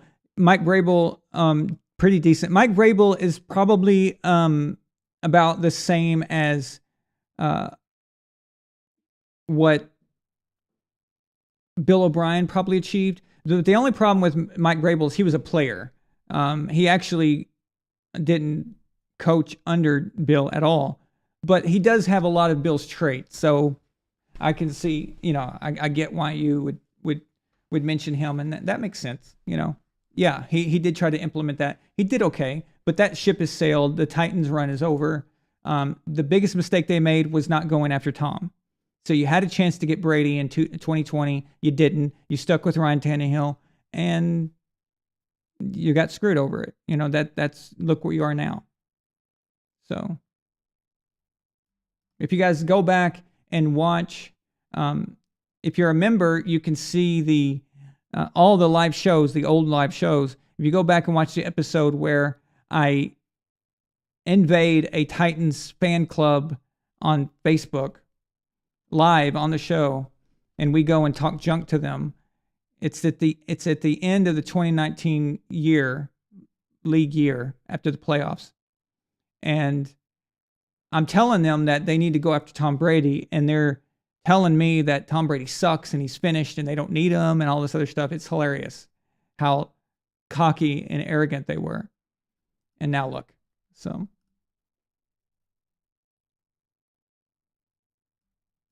Elva Courage makes a good point. He says the rigid disciplinarian style of coaching is why the Dolphins hated Nick Saban. Again, Nick Saban tried to implement that. Exactly. You're exactly right, Elf. It's the same thing. Nick Saban coached under Belichick in Cleveland and kept doing that, tried to do that thing. Everyone wanted to be Parcells, but you can't be Parcells if you haven't won. Besides, Parcells is a different dude anyway, okay? Parcells, for some reason, people responded to him. And it's just, he's different though. He's not the same as Belichick is. They're a bit different in a lot of ways. Parcells is very vocal, he'll tell you what is on his mind, but I think he was more understanding of the players. Parcells actually was harder on his coaches than he was his players. And so it's a bit different, but even Bill tried to bring some of that Parcells stuff, and he tried to be a hard ass in Cleveland, and it just did not work. It didn't work at all. And it was about to get him fired in New England. Okay. You can see all kinds of write-ups Run a search on articles about the New England Patriots before Tom Brady got his first start. Okay? And watch and just read what everyone's saying about Belichick and how even Bill thinks he's going to be fired and the coaching staff thinks they're going to be fired. It's ridiculous. So it was failing there too until Tom Brady dropped in his lap. So talk about the luckiest thing of all time there. So. Oh, but Aaron, Bill Belichick drafted Tom Brady. No. I mean, I guess, technically. He wasn't looking at Tom Brady. Didn't even know. Didn't even care. That was Dick Rabine that did that. That said, hey, Bill, you need to look at this kid. We need to get him. Please, let's get him. So. But it's no secret. It's no secret, guys. You need an elite quarterback if you want to have a long time run. Sure, you can have weird years where you're doing pretty good. Look at the Eagles, okay? Right now, here you want a bold prediction? You want a bold prediction? I'll give you one, okay? It just now became 2023. Oh my God, that sounds so weird. Okay? It's 2023. By 2026 or sooner, Jalen Hurts will be a backup. Okay? He will be a backup quarterback. By 2026 or sooner. And it's not because I have anything against him. I really wish he would win the MVP this year, but they're going to give it to Mahomes. But I know when I'm seeing a quarterback that is the long-term answer or has that ability and that it factor to carry that on and have a great career. I know the difference when I'm looking at them. Saw the same thing in Kyler Murray. It's not going to happen. Okay? It never was going to happen. I don't know why people couldn't see that. I don't know why the Cardinals picked him number 1 overall. He was never going to give you what you were thinking you were going to get out of him. It's just not going to happen. There are certain quarterbacks that you can just tell. You can see it. Now, I could do an actual in-depth analysis all day long and give you the reasons why. Or I can just give you the short version and say, just watch. Just watch.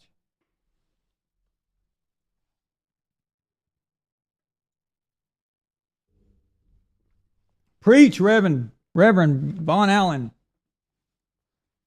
Cool Hand Jared says Joe Gibbs is the only head coach to win Super Bowls with 3 different quarterbacks.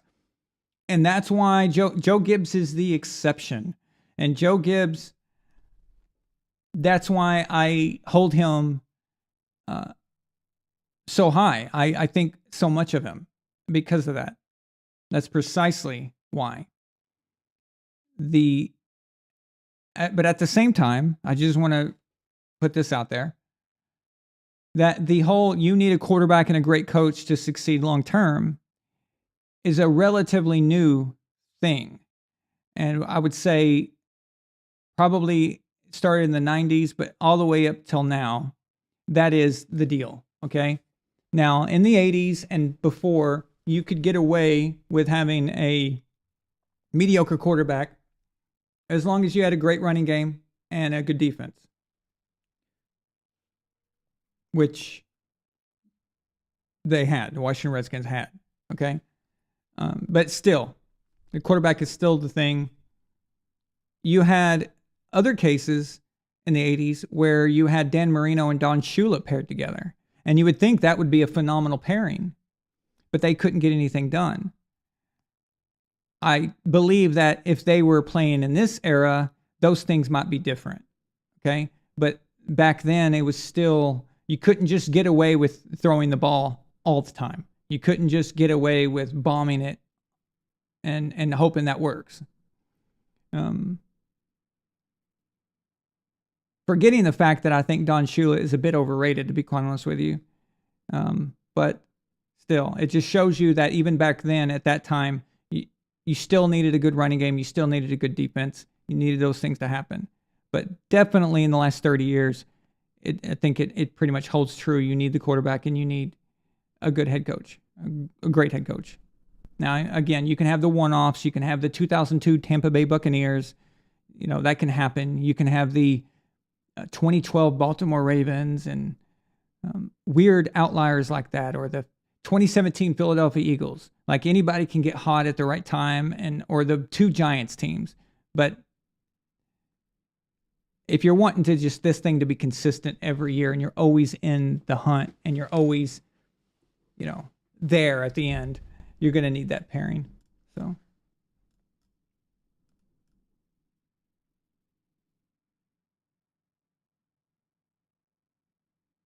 Oh, Bob King. That's a great point, Bob. Also, Bob, if you're new here, please subscribe if you've not been here before. Thank you so much. Bob says, do you think of his Buccaneers stats and accolades alone, Brady is the greatest Buccaneer quarterback? Oh, of course. Easily already. Yeah, absolutely. And he should have won MVP last year.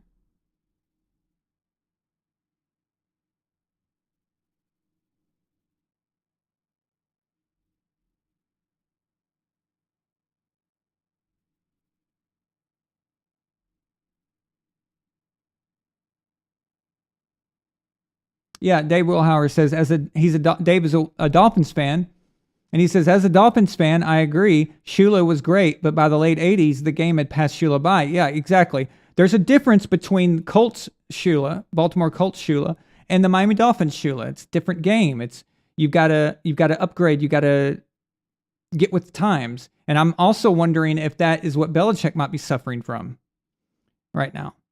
So he said they won games because of Marino's arm, but they had no run game and no defense, which is weird because you would think with Shula you would have a great defense too.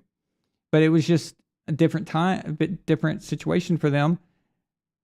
Marino can win you games. He can win you regular season games. He can win you some playoff games. But when you get to the Super Bowl, especially back in those days, you don't have that balance. You're screwed. You know, we've even seen this happen. We have seen this happen in the modern game. We watched Peyton Manning's record-setting offense. Okay? And they go to the Super Bowl against the Legion of Boom and completely get wiped out, completely destroyed. We watched the 2007, at the time, record-setting Patriots offense lose to the New York Giants, who barely got in.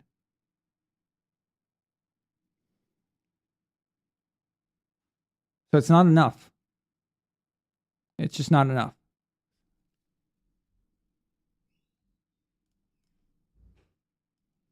Dave Wilhauer says, Tom is only 140 yards from becoming the second leading passer in Bucs history. That is crazy. Who is number one? Brian Johnson? I'm sorry, Brad Johnson? Is Brad number one? Okay.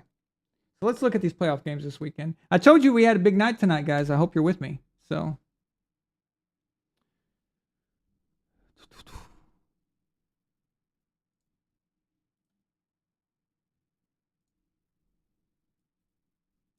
Alrighty.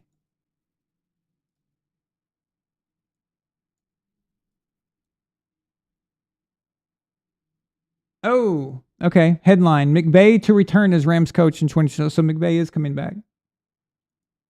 Good. So they can suck again, and it can just confirm what I've already said is true.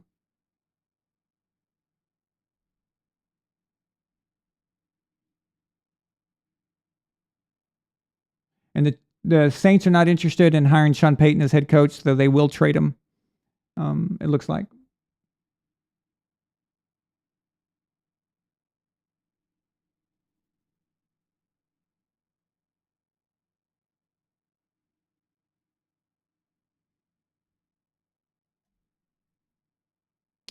Okay.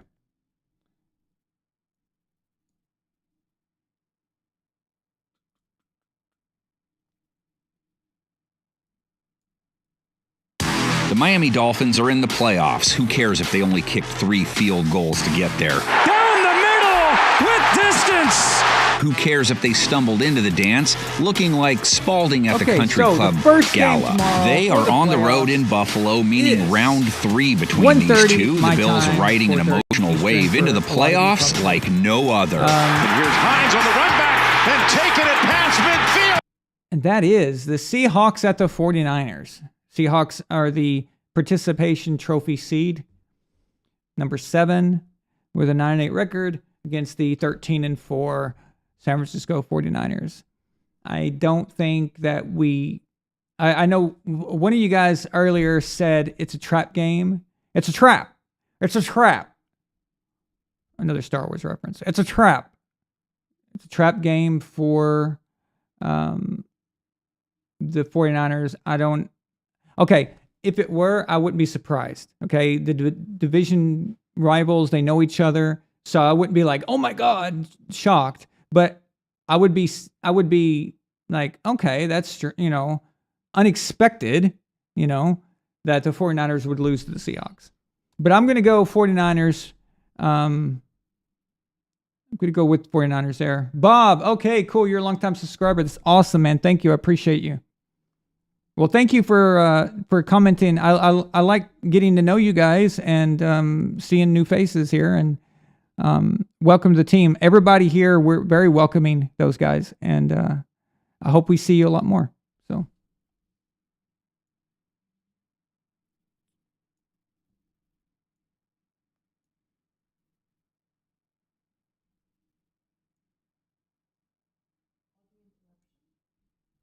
Not that I know of. I've got nothing going.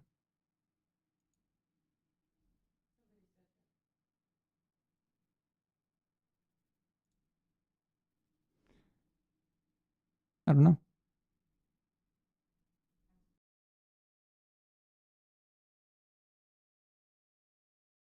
Check.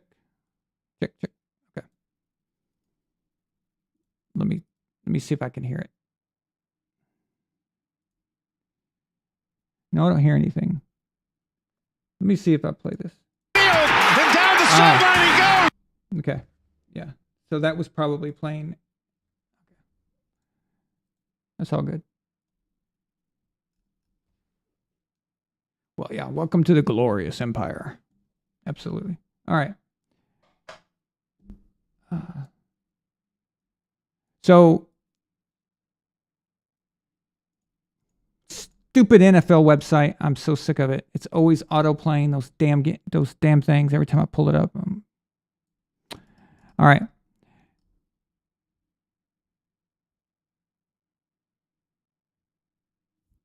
So Seahawks, 49ers. I'm going 49ers, and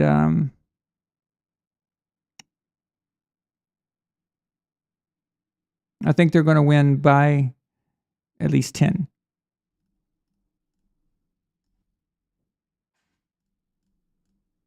The late game on NBC will be the Chargers at Jaguars. This is going to be a fun game, and then I know a lot of people probably may not be excited about this one. I am. You've got 2 young quarterbacks that I think are going to have pretty good careers, and Justin Herbert and Trevor Lawrence. I'm glad to see Trevor starting to show what he can do. The coaching change was a big deal, and just again reiterates how much coaching matters in the NFL. It is so important. It's more important than any other sport, and you got to have that. A good coach can make a career for a quarterback, and but it also can destroy a quarterback's career right off the bat. And I just hope. Trevor Lawrence is in a better position right now than Justin Herbert is, in my opinion.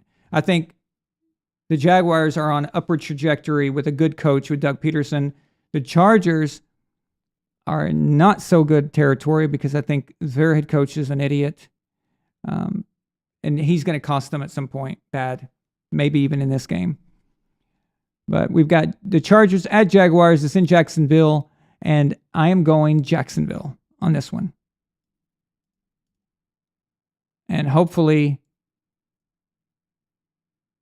that will cause them to fire their idiot head coach. On Sunday morning, 10 a.m., we've got the Dolphins, the participation trophy seed Dolphins that should have been the Patriots participation trophy seed. But they couldn't win when they had to win. And boy, is that Raiders incident really biting you in the ass right now. We got Dolphins at Bills. This is not one of those situations where there's a trap game or divisional. It's not going to matter. This is going to be a complete annihilation. All right? Absolute annihilation. What is up, Jeffrey Brown? Welcome. Love seeing new guys here. Bob King's here. Jeffrey Brown, Buccaneers Nation. Let's go. If you're wanting to know how to do the emojis, it's a membership perk. So you need to join the Empire. It starts at $2 a month, measly $2 a month for a cup of coffee. For the price of a cup of coffee, you can join the VonAllen Sports Empire. You can save a VASer. A VASer. A VASer? VASer? You can save a VASer for as much as a cup of coffee for $2 a month. Yeah. All right. And then you do that. What you do is you just type the colon and it'll pull up all of them. The Bills are going to blow out the Dolphins. Okay? It's over. It's done. Just put it to bed. It's done. Next game, Giants at Vikings. I actually think the Vikings will win this. They will. I know they're not to be trusted. I know they do stupid crap. But with all that said, they're still a better team than the Giants. Although I like the Giants coach and I like what he's doing there, the Vikings are just overall a better team, and I really do think that they're going to get it done this time. Don't see the Giants winning this one. Vikings for the win. Ravens at Bengals. Well, we just saw the Ravens and Bengals play. We saw what happened. There's no Lamar Jackson coming back. No Lamar Jackson means no Ravens. Okay? So Ravens can be okay, but if they're wanting to win this game, a game like this, they need a playmaker as their quarterback. They need somebody who can make stuff happen when everything is falling apart, and that guy is not there. The Bengals are going to take this again, and it's going to be no problem. Monday night, Dallas Cowboys versus Tampa Bay Buccaneers.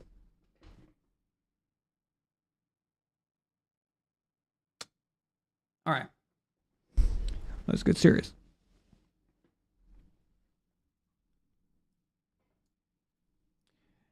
Okay, now, my turn.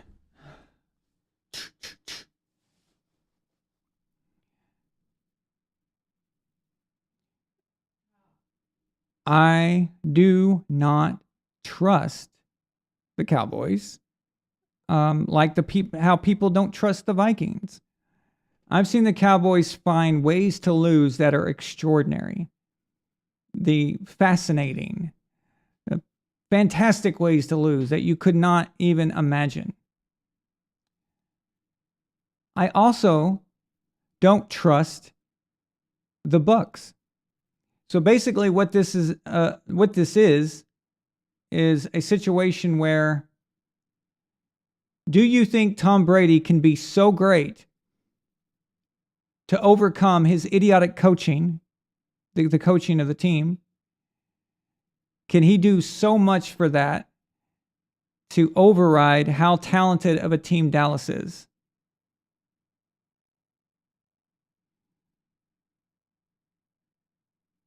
And hope that they can make Dak make some mistakes. There's a lot of pressure on Dak to perform. And to be fair, we've not seen him play well when all the pressure's on, right? So, what I believe is this. This is not my heart saying this. This is my head saying this. This is actually the truth. I honestly believe that Brady has this team prepared and has probably done everything imaginable to make sure that they win this game. I do not see them losing at home against Dallas, despite how bad the coaching is. I just think that they will be able to put points on the board. I think the defense will hold. I think the defense can exploit and take advantage of the Cowboys offense and a lot of their tendencies. They played them in week 1. They beat them in week 1. So they're familiar with each other. And they of this season's team, not previous seasons, which don't matter. I do believe that the Bucs will get a victory Monday night.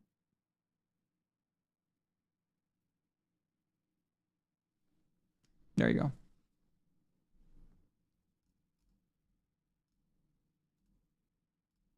And I think by the end of it, I think the game will be competitive, but by the end of it, they'll have a comfortable win. Okay, so like 9 points, 10 points, something like that. But for the most of the game, will be good and competitive. But the Bucs will win outright. Bloody Pleb says, I remember when Rodgers was supposed to be a dynasty. That early career hype for Rodgers is the same thing happening with Mahomes. Yeah, it's true. The only difference is Mahomes has a better coach than Aaron Rodgers had. So that does help. Helps a lot. But yeah, you're right. It's the same hype. It's worse. This is worse than the Aaron Rodgers hype.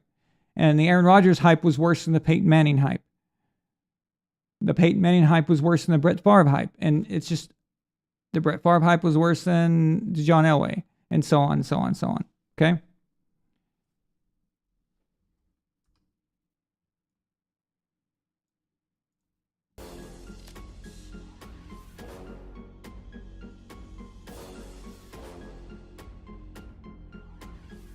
Coolhand Jared sends a $2 super chat and says, as Spock would have said, fascinating.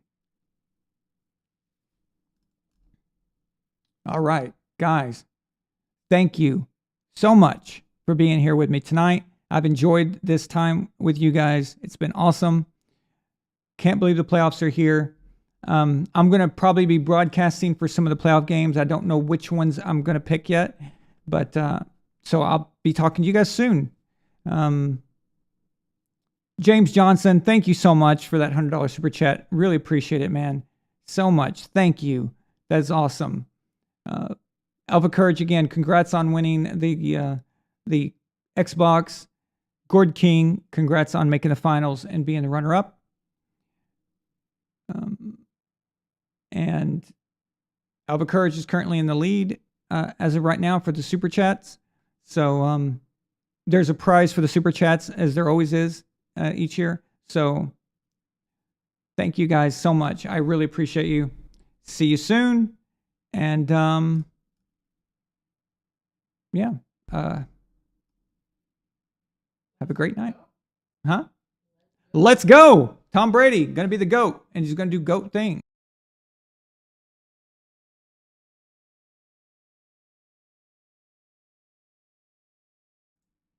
Almost forgot to tell you. Hang on. I'm back. False alarm. I always end the shows now with I leave the chat open for 10 minutes. You guys want to talk? I'll be in the chat with you. But I'll leave it open for 10 minutes. I'm going to do that from now on. Okay. So, yeah. So if you want to stick around and chat a little bit, you're welcome to do that. Okay. So, all right. Bye guys.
frustrated, degraded, downgraded, traded, all in a day. Command, stand, banned, planned, scanned, strand, reprimand, across time.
superpowers.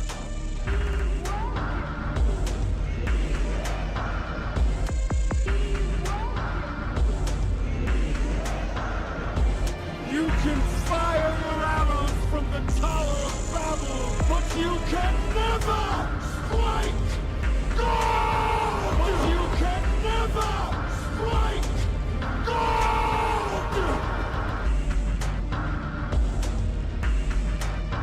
You can never strike gold!